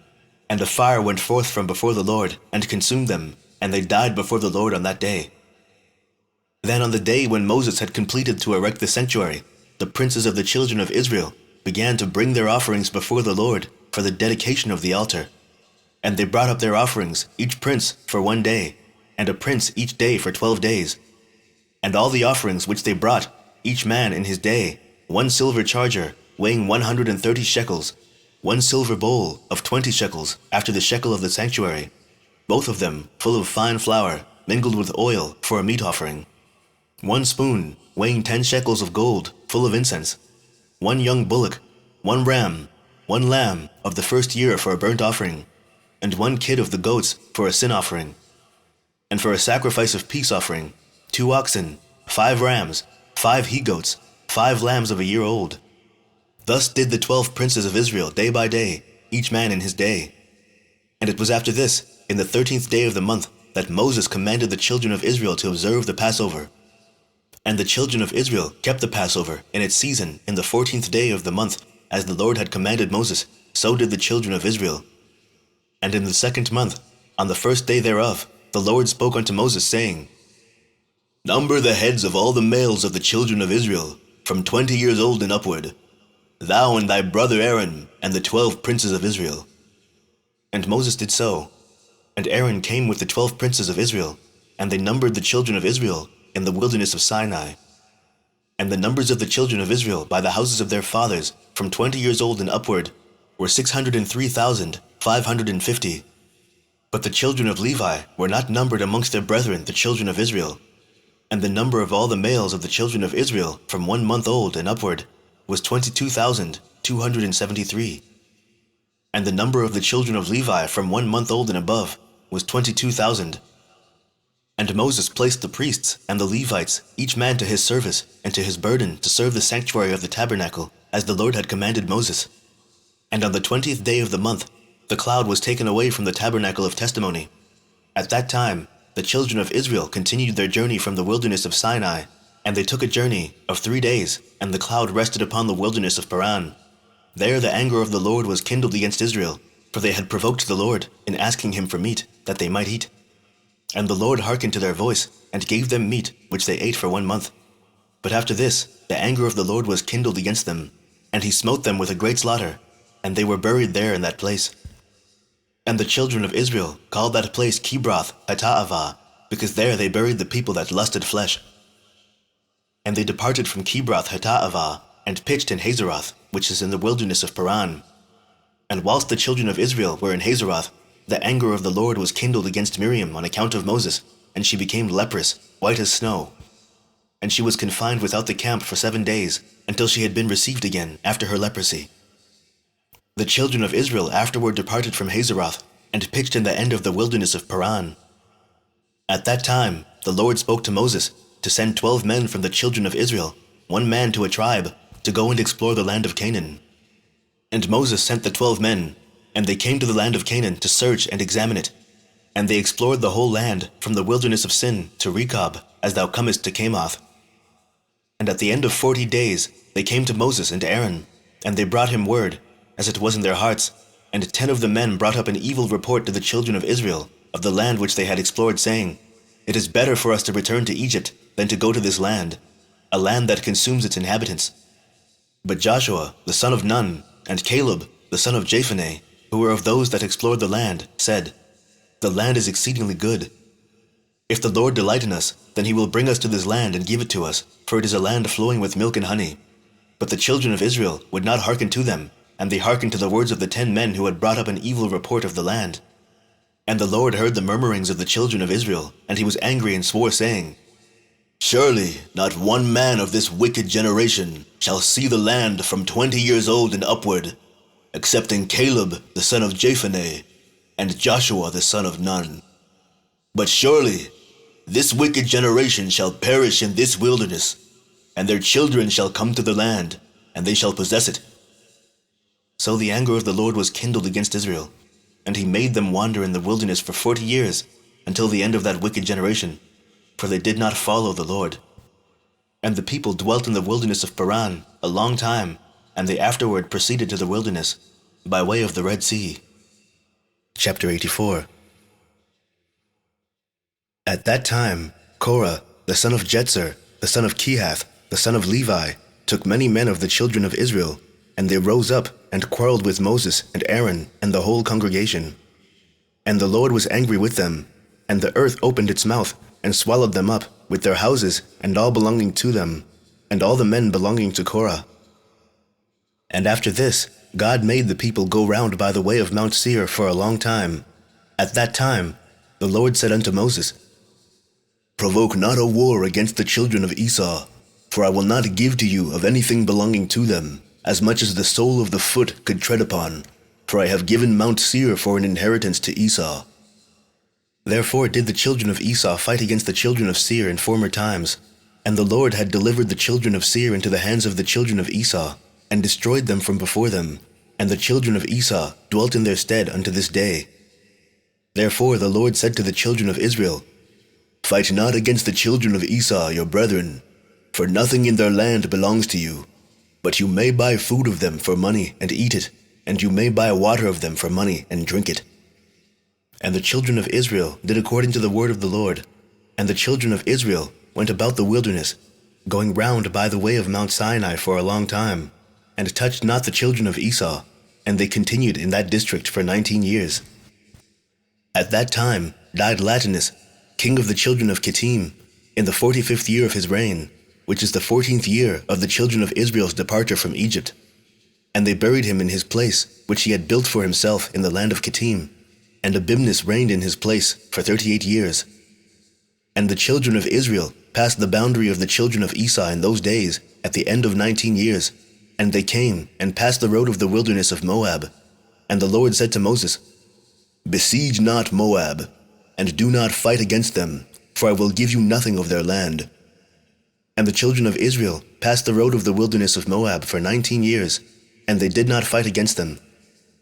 And in the 36th year of the children of Israel's departing from Egypt, the Lord smote the heart of Sihon, king of the Amorites, and he waged war, and went forth to fight against the children of Moab.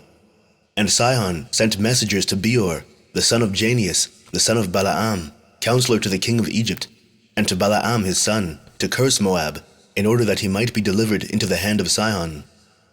And the messengers went and brought Beor the son of Janeas, and Balaam his son, from Pethor in Mesopotamia.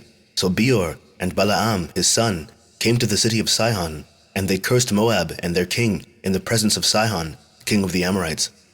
So Sihon went out with his whole army, and he went to Moab, and fought against them, and he subdued them, and the Lord delivered them into his hands, and Sihon slew the king of Moab. And Sihon took all the cities of Moab in the battle. He also took Heshbon from them, for Heshbon was one of the cities of Moab, and Sihon placed his princes and his nobles in Heshbon, and Heshbon belonged to Sihon in those days. Therefore the parable speakers, Beor and Balaam his son, uttered these words, saying, Come unto Heshbon, the city of Sihon will be built and established. Woe unto thee, Moab! Thou art lost, O people of Chemosh! Behold, it is written upon the book of the law of God. And when Sihon had conquered Moab, he placed guards in the cities which he had taken from Moab, and a considerable number of the children of Moab fell in battle into the hand of Sihon, and he made a great capture of them, sons and daughters, and he slew their king. So Sihon turned back to his own land. And Sihon gave numerous presents of silver and gold to Beor and Balaam his son, and he dismissed them, and they went to Mesopotamia, to their home and country. At that time, all the children of Israel passed from the road of the wilderness of Moab, and returned and surrounded the wilderness of Edom. So the whole congregation came to the wilderness of Sin, in the first month of the 40th year from their departure from Egypt. And the children of Israel dwelt there in Kadesh, in the wilderness of Sin, and Miriam died there, and she was buried there. At that time Moses sent messengers to Hadad, king of Edom, saying, Thus says thy brother Israel, Let me pass, I pray thee, through thy land. We will not pass through field or vineyard. We will not drink the water of the well. We will walk in the king's road. And Edom said to him, Thou shalt not pass through my country. And Edom went forth to meet the children of Israel with a mighty people. And the children of Esau refused to let the children of Israel pass through their land, so the Israelites removed from them and fought not against them. For before this the Lord had commanded the children of Israel, saying, You shall not fight against the children of Esau. Therefore the Israelites removed from them, and did not fight against them. So the children of Israel departed from Kadesh, and all the people came to Mount Hor. At that time the Lord said to Moses, Tell thy brother Aaron that he shall die there, for he shall not come to the land which I have given to the children of Israel. And Aaron went up, at the command of the Lord, to Mount Hor, in the 40th year, in the 5th month, in the 1st day of the month. And Aaron was 123 years old when he died in Mount Hor. Chapter 85. And King Arad, the Canaanite, who dwelt in the south, heard that the Israelites had come by the way of the spies, and he arranged his forces to fight against the Israelites. And the children of Israel were greatly afraid of him, for he had a great and heavy army. So the children of Israel resolved to return to Egypt. And the children of Israel turned back about the distance of 3 days' journey unto Meserath Beni Jaakon, for they were greatly afraid on account of the king Arad. And the children of Israel would not get back to their places, so they remained in Beni Jaakon for 30 days.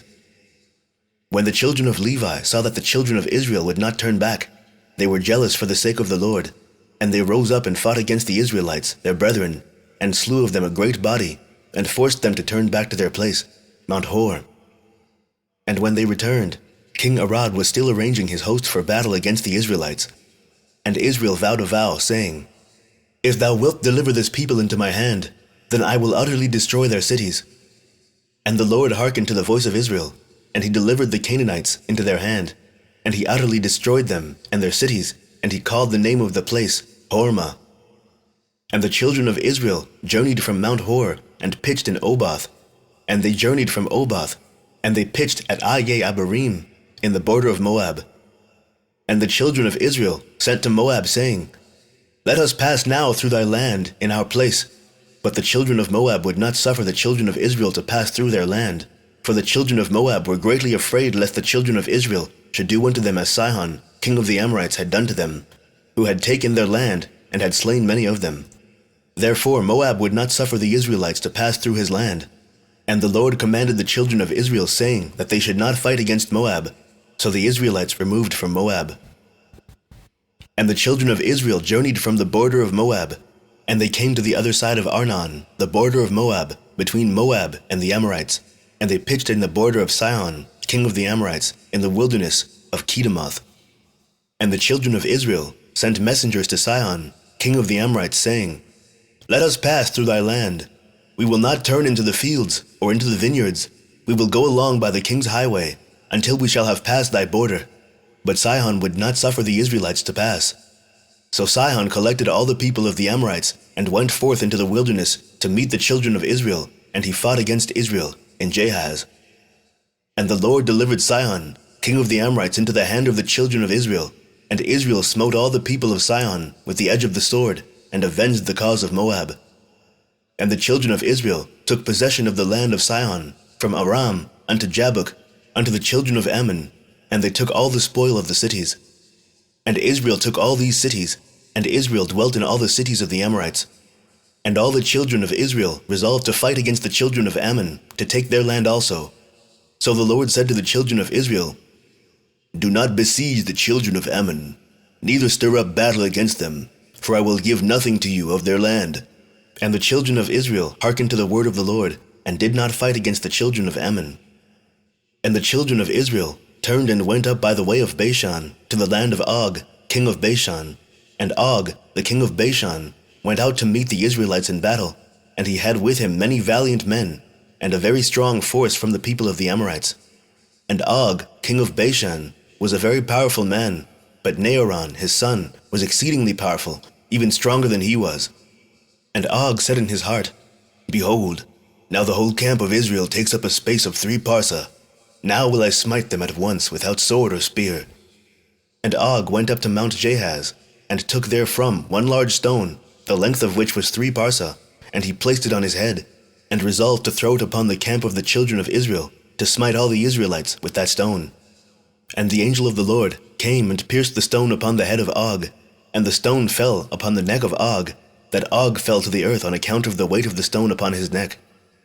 At that time the Lord said to the children of Israel, Be not afraid of him, for I have given him and all his people and all his land into your hand, and you shall do to him as you did to Sihon. And Moses went down to him with a small number of the children of Israel, and Moses smote Og with a stick at the ankles of his feet, and slew him.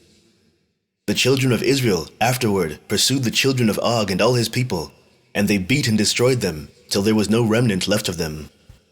Moses afterward sent some of the children of Israel to spy out Jasher, for Jasher was a very famous city.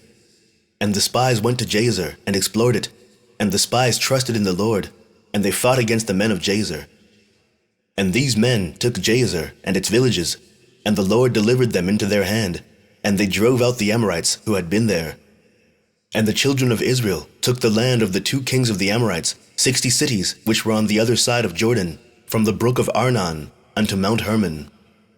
And the children of Israel journeyed and came into the plain of Moab, which is on this side of Jordan by Jericho.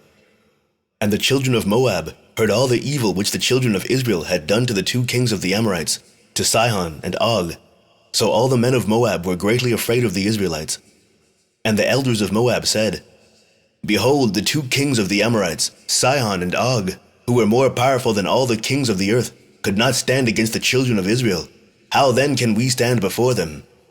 Surely they sent us a message before now to pass through our land on their way, and we would not suffer them. Now they will turn upon us with their heavy swords and destroy us. And Moab was distressed on account of the children of Israel, and they were greatly afraid of them, and they counseled together what was to be done to the children of Israel.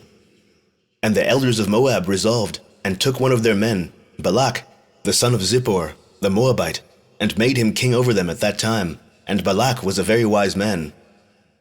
And the elders of Moab rose up and sent to the children of Midian to make peace with them, for a great battle and enmity had been in those days between Moab and Midian, from the days of Hadad the son of Bedad, king of Edom, who smote Midian in the field of Moab unto these days. And the children of Moab sent to the children of Midian, and they made peace with them, and the elders of Midian came to the land of Moab to make peace in behalf of the children of Midian. And the elders of Moab counseled with the elders of Midian what to do in order to save their lives from Israel. And all the children of Moab said to the elders of Midian, Now therefore the children of Israel lick up all that are round about us, as the ox licks up the grass of the field, for thus did they do to the 2 kings of the Amorites, who are stronger than we are. And the elders of Midian said to Moab, We have heard at the time when Sihon king of the Amorites fought against you, when he prevailed over you, and took your land, he had sent to Beor the son of Janeas, and to Balaam his son from Mesopotamia, and they came and cursed you. Therefore did the hand of Sihon prevail over you, that he took your land. Now therefore send you also to Balaam his son, for he still remains in his land, and give him his hire, that he may come and curse all the people of whom you are afraid. So the elders of Moab heard this thing, and it pleased them to send to Balaam the son of Beor. So Balak the son of Zippor, king of Moab, sent messengers to Balaam, saying, Behold, there is a people come out from Egypt. Behold, they cover the face of the earth, and they abide over against me. Now therefore come and curse this people for me, for they are too mighty for me. Peradventure I shall prevail to fight against them, and drive them out. For I heard that he whom thou blessest is blessed, and whom thou cursest is cursed. So the messengers of Balak went to Balaam, and brought Balaam to curse the people, to fight against Moab. And Balaam came to Balak to curse Israel, and the Lord said to Balaam, Curse not this people, for it is blessed. And Balak urged Balaam day by day to curse Israel, but Balaam hearkened not to Balak, on account of the word of the Lord which he had spoken to Balaam. And when Balak saw that Balaam would not accede to his wish, he rose up and went home, and Balaam also returned to his land, and he went from there to Midian. And the children of Israel journeyed from the plain of Moab, and pitched by Jordan, from Beth Jesimoth, even unto Abel Shittim, at the end of the plains of Moab. And when the children of Israel abode in the plain of Shittim, they began to commit whoredom with the daughters of Moab. And the children of Israel approached Moab, and the children of Moab pitched their tents opposite to the camp of the children of Israel. And the children of Moab were afraid of the children of Israel, and the children of Moab took all their daughters and their wives of beautiful aspect and comely appearance, and dressed them in gold and silver and costly garments. And the children of Moab seated those women at the door of their tents, in order that the children of Israel might see them and turn to them, and not fight against Moab. And all the children of Moab did this thing to the children of Israel, and every man placed his wife and daughter at the door of his tent.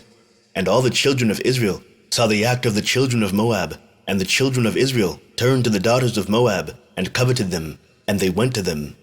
And it came to pass that when a Hebrew came to the door of the tent of Moab, and saw a daughter of Moab, and desired her in his heart, and spoke with her at the door of the tent that which he desired, whilst they were speaking together, the men of the tent would come out, and speak to the Hebrew like unto these words: Surely you know that we are brethren.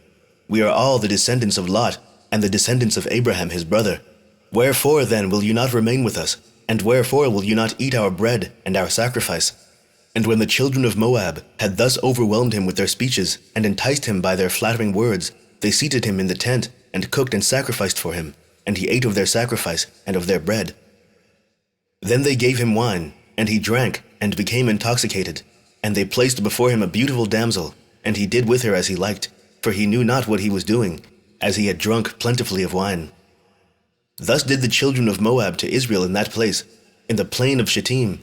And the anger of the Lord was kindled against Israel on account of this matter, and he sent a pestilence amongst them, and there died of the Israelites 24,000 men.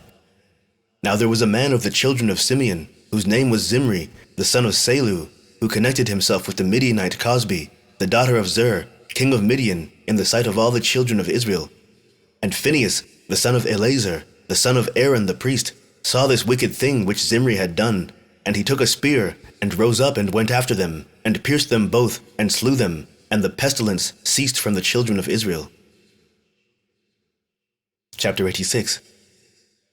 At that time, after the pestilence, the Lord said to Moses, and to Eleazar, the son of Aaron the priest, saying, Number the heads of the whole community of the children of Israel, from 20 years old and upward, all that went forth in the army. And Moses and Eleazar numbered the children of Israel after their families, and the number of all Israel was 700,730. And the number of the children of Levi, from 1 month old and upward, was 23,000. And amongst these there was not a man of those numbered by Moses and Aaron in the wilderness of Sinai. For the Lord had told them that they would die in the wilderness, so they all died, and not one had been left of them, excepting Caleb the son of Jephunneh, and Joshua the son of Nun. And it was after this that the Lord said to Moses, Say unto the children of Israel, to avenge upon Midian the cause of their brethren, the children of Israel. And Moses did so, and the children of Israel chose from amongst them 12,000 men, being 1,000 to a tribe, and they went to Midian. And the children of Israel warred against Midian, and they slew every male, also the 5 princes of Midian, and Balaam the son of Beor did they slay with the sword. And the children of Israel took the wives of Midian captive, with their little ones, and their cattle, and all belonging to them. And they took all the spoil and all the prey, and they brought it to Moses and to Eleazar, to the plains of Moab. And Moses and Eleazar, and all the princes of the congregation, went forth to meet them with joy. And they divided all the spoil of Midian, and the children of Israel had been revenged upon Midian for the cause of their brethren, the children of Israel. Chapter 87. At that time the Lord said to Moses, Behold, thy days are approaching to an end. Take now Joshua, the son of Nun, thy servant, and place him in the tabernacle, and I will command him. And Moses did so. And the Lord appeared in the tabernacle, in a pillar of a cloud, and the pillar of cloud stood at the entrance of the tabernacle. And the Lord commanded Joshua, the son of Nun, and said unto him, Be strong and courageous, for thou shalt bring the children of Israel to the land which I swore to give them, and I will be with thee. And Moses said to Joshua, Be strong and courageous, for thou wilt make the children of Israel inherit the land, and the Lord will be with thee. He will not leave thee, nor forsake thee. Be not afraid, nor disheartened. And Moses called to all the children of Israel, and said to them, You have seen all the good which the Lord your God has done for you in the wilderness. Now therefore, observe all the words of this law, and walk in the way of the Lord your God. Turn not from the way which the Lord has commanded you, either to the right or to the left. And Moses taught the children of Israel statutes and judgments, and laws to do in the land, as the Lord had commanded him. And he taught them the way of the Lord and his laws. Behold, they are written upon the book of the law of God, which he gave to the children of Israel by the hand of Moses. And Moses finished commanding the children of Israel, and the Lord said to him, saying, Go up to the Mount Abarim, and die there, and be gathered unto thy people, as Aaron thy brother was gathered. And Moses went up as the Lord had commanded him, and he died there, in the land of Moab, by the order of the Lord, in the 40th year from the Israelites going forth from the land of Egypt. And the children of Israel wept for Moses in the plains of Moab for 30 days, and the days of weeping and mourning for Moses were completed. Chapter 88. And it was after the death of Moses that the Lord said to Joshua the son of Nun, saying, Rise up, and pass the Jordan to the land which I have given to the children of Israel, and thou shalt make the children of Israel inherit the land. Every place upon which the sole of your feet shall tread shall belong to you, from the wilderness of Lebanon unto the great river, the river of Pirath, shall be your boundary. No man shall stand up against thee all the days of thy life. As I was with Moses, so will I be with thee. Only be strong and of good courage, to observe all the law which Moses commanded thee. Turn not from the way, either to the right or to the left, in order that thou mayest prosper in all that thou doest. And Joshua commanded the officers of Israel, saying, Pass through the camp, and command the people, saying, Prepare for yourselves provisions, for in 3 days more you will pass the Jordan to possess the land. And the officers of the children of Israel did so, and they commanded the people, and they did all that Joshua had commanded. And Joshua sent 2 men to spy out the land of Jericho, and the men went and spied out Jericho. At the end of 7 days they came to Joshua in the camp and said to him, The Lord has delivered the whole land into our hand, and the inhabitants thereof are melted with fear because of us. And it came to pass after that Joshua rose up in the morning, and all Israel with him, and they journeyed from Shittim, and Joshua and all Israel with him passed the Jordan. And Joshua was 82 years old when he passed the Jordan with Israel. And the people went up from Jordan on the 10th day of the 1st month, and they encamped in Gilgal, at the western corner of Jericho. And the children of Israel kept the Passover in Gilgal, in the plains of Jericho, on the 14th day of the month, as it is written in the law of Moses. And the manna ceased at the time on the morrow of the Passover, and there was no more manna for the children of Israel, and they ate of the produce of the land of Canaan. And Jericho was entirely closed against the children of Israel.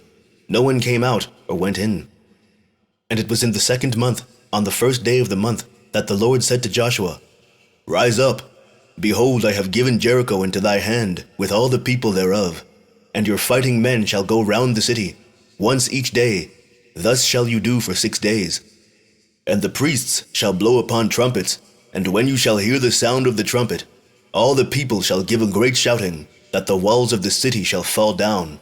All the people shall go up every man against his opponent. And Joshua did so, according to all that the Lord had commanded him. And on the 7th day they went round about the city 7 times, and the priests blew upon trumpets. And at the 7th round Joshua said to the people, Shout, for the Lord has delivered the whole city into our hands.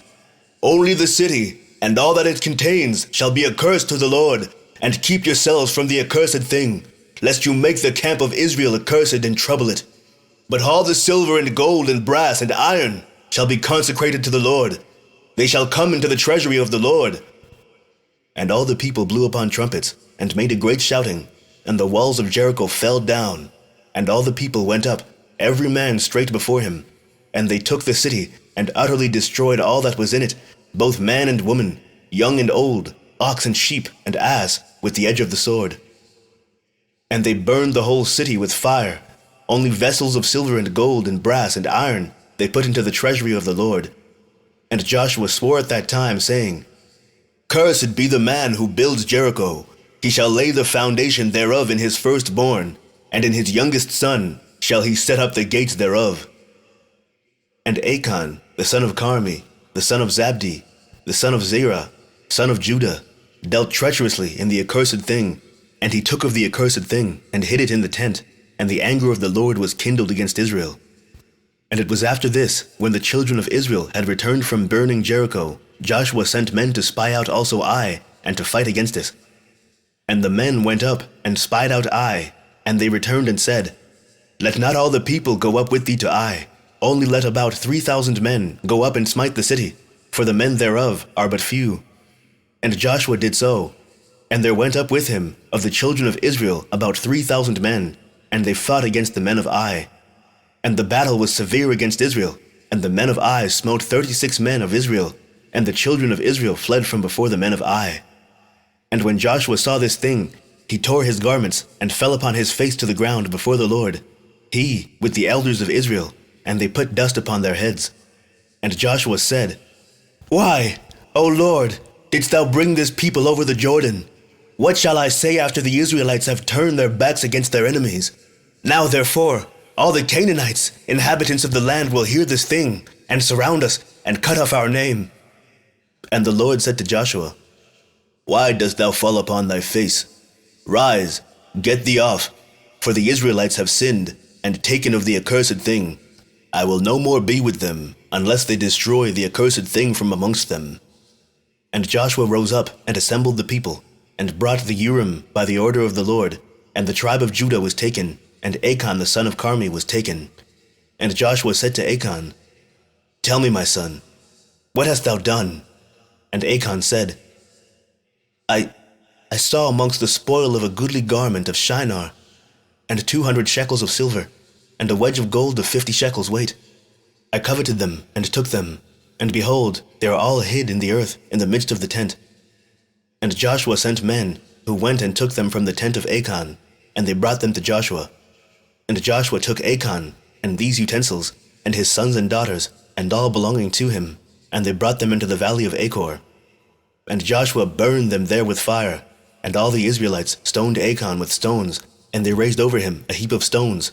Therefore did he call that place the valley of Achor. So the Lord's anger was appeased, and Joshua afterward came to the city, and fought against it. And the Lord said to Joshua, Fear not, neither be thou dismayed. Behold, I have given into thy hand Ai, her king and her people, and thou shalt do unto them as thou didst to Jericho and her king.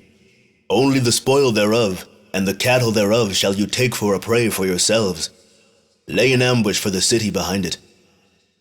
So Joshua did according to the word of the Lord, and he chose from amongst the sons of war 30,000 valiant men, and he sent them, and they lay in ambush for the city. And he commanded them, saying, When you shall see us, we will flee before them with cunning, and they will pursue us. You shall then rise up out of the ambush, and take the city. And they did so.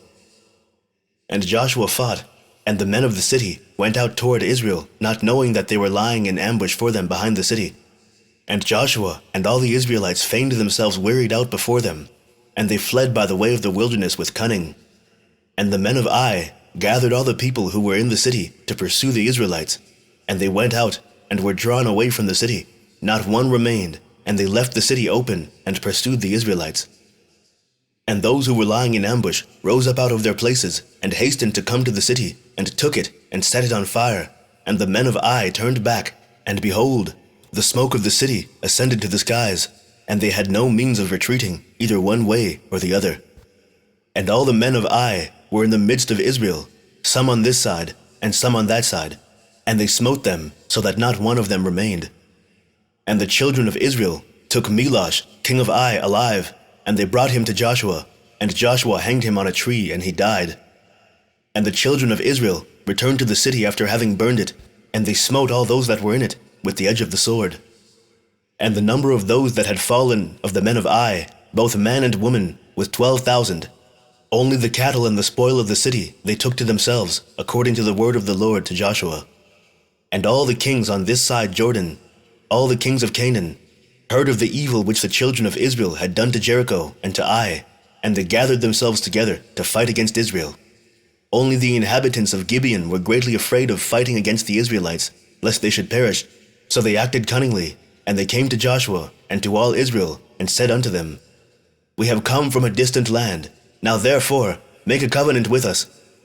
And the inhabitants of Gibeon overreached the children of Israel. And the children of Israel made a covenant with them.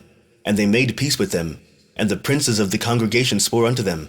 But afterward the children of Israel knew that they were neighbors to them, and were dwelling amongst them. But the children of Israel slew them not, for they had sworn to them by the Lord, and they came hewers of wood and drawers of water. And Joshua said to them, Why did you deceive me, to do this thing to us? And they answered him, saying, Because it was told to thy servants all that you had done to all the kings of the Amorites, and we were greatly afraid of our lives, and we did this thing. And Joshua appointed them on that day to hew wood and to draw water, and he divided them for slaves to all the tribes of Israel.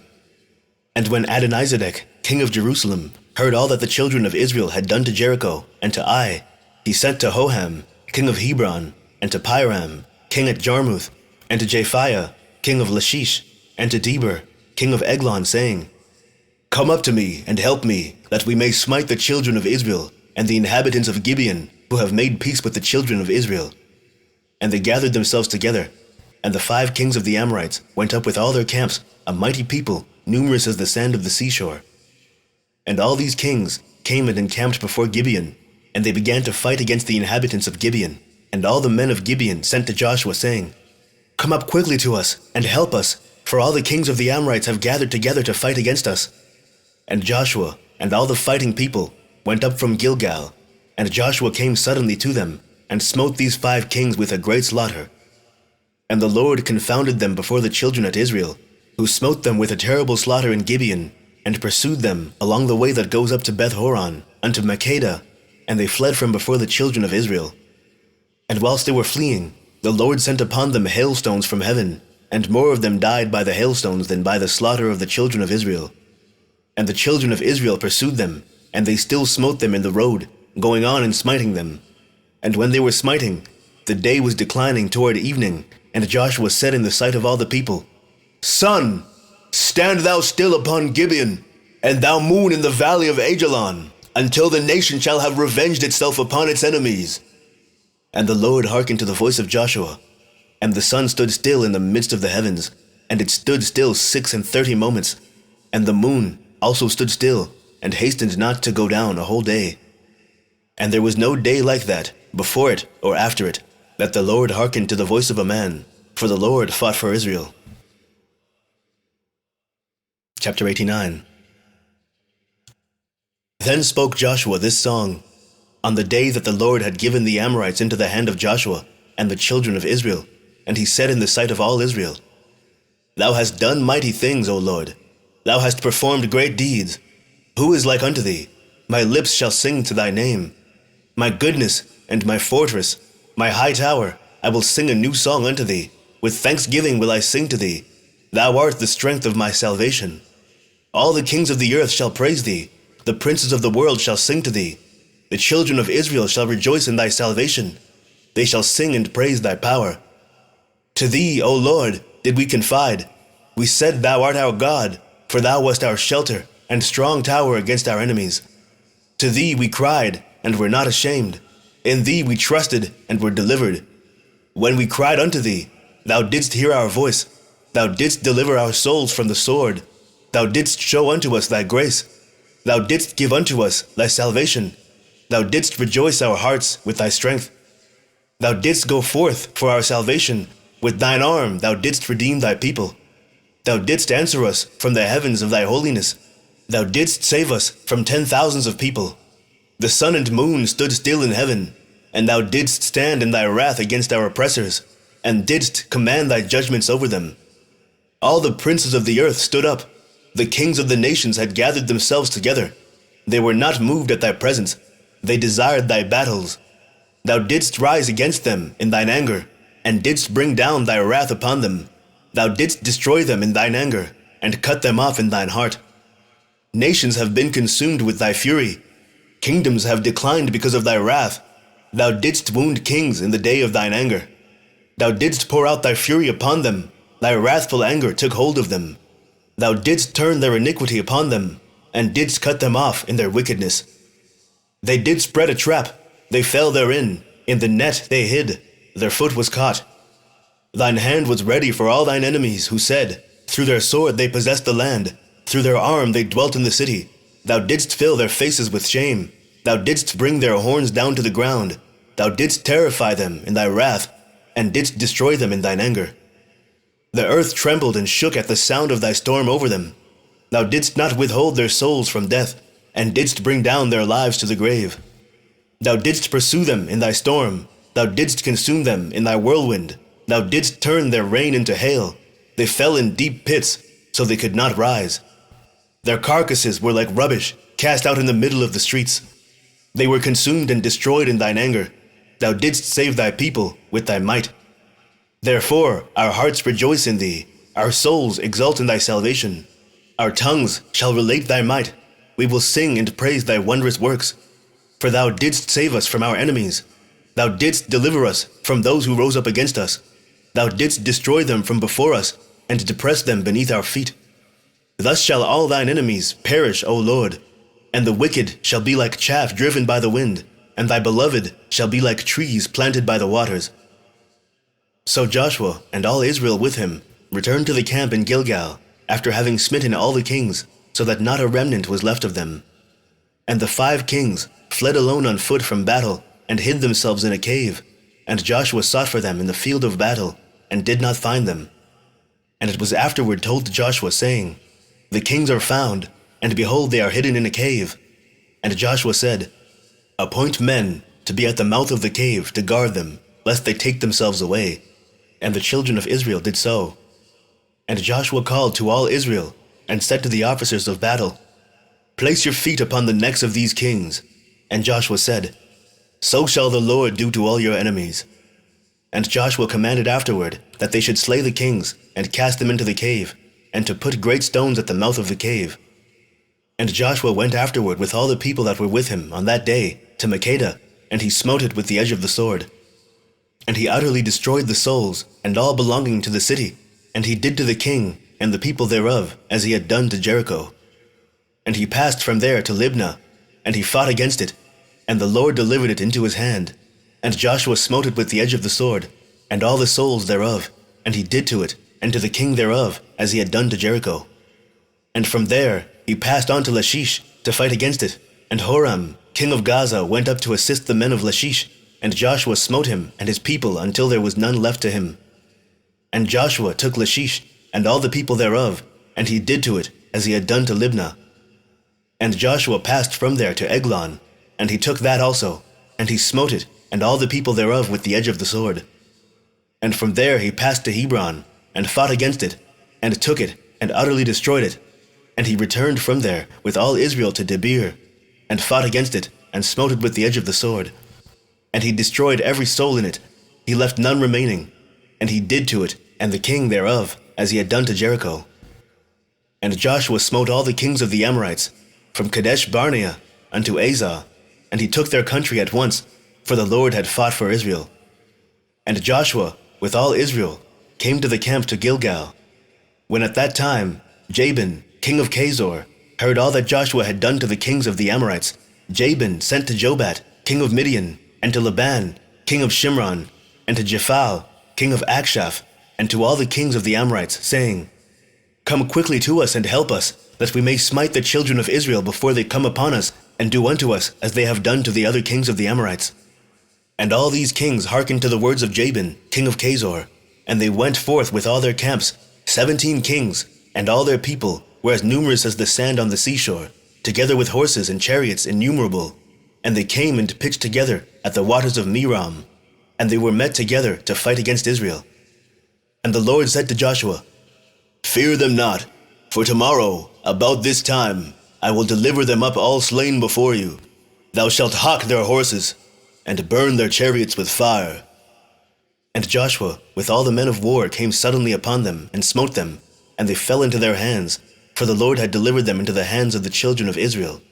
So the children of Israel pursued all these kings with their camps, and smote them until there was none left of them. And Joshua did to them as the Lord had spoken to him. And Joshua returned at that time to Chazor, and smote it with the sword, and destroyed every soul in it, and burned it with fire. And from Chazor Joshua passed to Shimron, and smote it, and utterly destroyed it.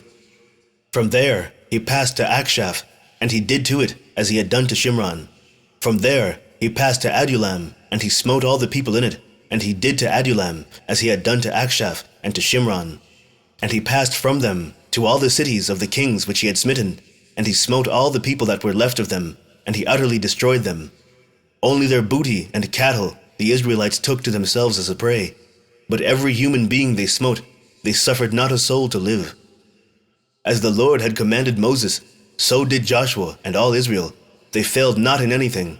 So Joshua and all the children of Israel smote the whole land of Canaan, as the Lord had commanded them, and smote all their kings, being 31 kings, and the children of Israel took their whole country. Besides the kingdoms of Sihon and Og, which are on the other side of Jordan, of which Moses had smitten many cities, and Moses gave them to the Reubenites and the Gadites, and to half the tribe of Manasseh. And Joshua smote all the kings that were on this side Jordan to the west, and he gave them for an inheritance to the 9 tribes and to the half tribe of Israel. For 5 years did Joshua carry on the war with these kings, and he gave their cities to the Israelites, and the land became tranquil from battle throughout the cities of the Amorites and the Canaanites. Chapter 90. At that time, in the 5th year after the children of Israel had passed over Jordan, after the children of Israel had rested from their war with the Canaanites, at that time great and severe battles arose between Edom and the children of Kittim, and the children of Kittim fought against Edom. And Abianus, king of Kittim, went forth in that year, that is in the 31st year of his reign, and a great force with him of the mighty men of the children of Kittim, and he went to Seir to fight against the children of Esau. And Hadad, the king of Edom, heard of his report, and he went forth to meet him with a heavy people and a strong force, and engaged in battle with him in the field of Edom. And the hand of Kittim prevailed over the children of Esau, and the children of Kittim slew of the children of Esau 22,000 men, and all the children of Esau fled from before them. And the children of Kittim pursued them, and they reached Hadad, king of Edom, who was running before them, and they caught him alive, and brought him to Abianus, king of Kittim. And Abianus ordered him to be slain, and Hadad, king of Edom, died in the 48th year of his reign. And the children of Kittim continued their pursuit of Edom, and they smote them with a great slaughter, and Edom became subject to the children of Kittim. And the children of Kittim ruled over Edom, and Edom became under the hand of the children of Kittim, and became one kingdom from that day. And from that time they could no more lift up their heads, and their kingdom became one with the children of Kittim. And Abianus placed officers in Edom, and all the children of Edom became subject and tributary to Abianus, and Abianus turned back to his own land, Kittim. And when he returned, he renewed his government, and built for himself a spacious and fortified palace for a royal residence, and reigned securely over the children of Kittim and over Edom. In those days, after the children of Israel had driven away all the Canaanites and the Amorites, Joshua was old and advanced in years. And the Lord said to Joshua, "Thou art old, advanced in life, and a great part of the land remains to be possessed. Now therefore, divide this land for an inheritance to the 9 tribes, and to the half tribe of Manasseh." And Joshua rose up, and did as the Lord had spoken to him. And he divided the whole land to the tribes of Israel as an inheritance to the 9 tribes according to their divisions. But to the tribe at Levi he gave no inheritance. The offerings of the Lord are their inheritance, as the Lord had spoken of them by the hand of Moses. And Joshua gave Mount Hebron to Caleb, the son of Jephunneh, one portion above his brethren, as the Lord had spoken through Moses. Therefore, Hebron became an inheritance to Caleb and his children unto this day. And Joshua divided the whole land by lots to all Israel for an inheritance, as the Lord had commanded him. And the children of Israel gave cities to the Levites from their own inheritance, and suburbs for their cattle and property, as the Lord had commanded Moses. So did the children of Israel, and they divided the land by lot, whether great or small. And they went to inherit the land according to their boundaries, and the children of Israel gave to Joshua the son of Nun an inheritance amongst them. By the word of the Lord did they give to him the city which he required, Timnathserach in Mount Ephraim, and he built the city and dwelt therein. These are the inheritances which Eleazar the priest and Joshua the son of Nun and the heads of the fathers of the tribes portioned out to the children of Israel by lot in Shiloh, before the Lord, at the door of the tabernacle, and they left off dividing the land. And the Lord gave the land to the Israelites, and they possessed it as the Lord had spoken to them, and as the Lord had sworn to their ancestors. And the Lord gave to the Israelites rest from all their enemies around them, and no man stood up against them, and the Lord delivered all their enemies into their hands, and not one thing failed of all the good which the Lord had spoken to the children of Israel. Yea, the Lord performed everything. And Joshua called to all the children of Israel, and he blessed them, and commanded them to serve the Lord, and he afterward sent them away, and they went each man to his city, and each man to his inheritance. And the children of Israel served the Lord all the days of Joshua, and the Lord gave them rest from all around them, and they dwelt securely in their cities. And it came to pass in those days that Abianus, king of Kittim, died in the 38th year of his reign, that is the 7th year of his reign over Edom. And they buried him in his place which he had built for himself, and Latinus reigned in his stead 50 years. And during his reign he brought forth an army, and he went and fought against the inhabitants of Britannia and Kernaniah, the children of Elisha, son of Javan, and he prevailed over them and made them tributary. Then he heard that Edom had revolted from under the hand of Kittim, and Latinus went to them and smote them and subdued them, and placed them under the hand of the children of Kittim. And Edom became one kingdom with the children of Kittim all the days. And for many years there was no king in Edom, and their government was with the children of Kittim and their king. And it was in the 26th year after the children of Israel had passed the Jordan, that is the 66th year after the children of Israel had departed from Egypt, that Joshua was old, advanced in years, being 108 years old in those days. And Joshua called to all Israel, to their elders, their judges and officers, after the Lord had given to all the Israelites rest from all their enemies round about. And Joshua said to the elders of Israel, and to their judges, Behold, I am old, advanced in years, and you have seen what the Lord has done to all the nations, whom he has driven away from before you, for it is the Lord who has fought for you. Now therefore, strengthen yourselves, to keep and to do all the words of the law of Moses, not to deviate from it, to the right or to the left, and not to come amongst those nations who are left in the hand, neither shall you make mention of the name of their gods, but you shall cleave to the Lord your God, as you have done to this day. And Joshua greatly exhorted the children of Israel to serve the Lord all their days. And all the Israelites said, We will serve the Lord our God all our days, we and our children, and our children's children, and our seed forever. And Joshua made a covenant with the people on that day, and he sent away the children of Israel, and they went each man to his inheritance and to his city. And it was in those days, when the children of Israel were dwelling securely in their cities, that they buried the coffins of the tribes of their ancestors, which they had brought up from Egypt, each man in the inheritance of his children. The 12 sons of Jacob did the children of Israel bury, each man in the possession of his children. And these are the names of the cities wherein they buried the 12 sons of Jacob, whom the children of Israel had brought up from Egypt.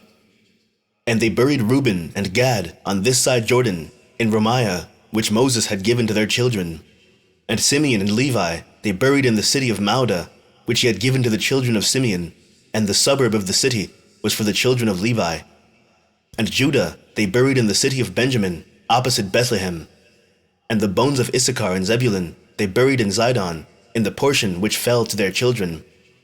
And Dan was buried in the city of his children, in Eshtael, and Naphtali and Asher they buried in Kadesh Naphtali, each man in his place which he had given to his children.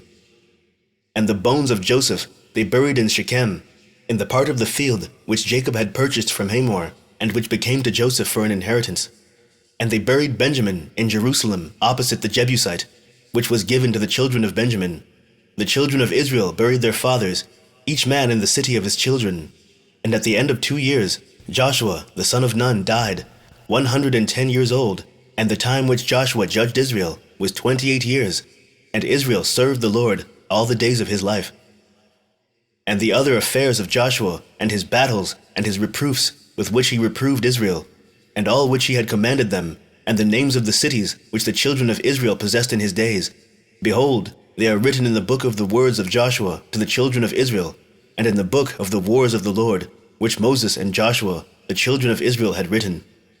And the children of Israel buried Joshua in the border of his inheritance, in Timnath-Serach, which was given him in Mount Ephraim. And Eleazar, the son of Aaron, died in those days, and they buried him in a hill belonging to Phinehas his son, which was given him in Mount Ephraim. Chapter 91. At that time, after the death of Joshua, the children of the Canaanites were still in the land, and the Israelites resolved to drive them out.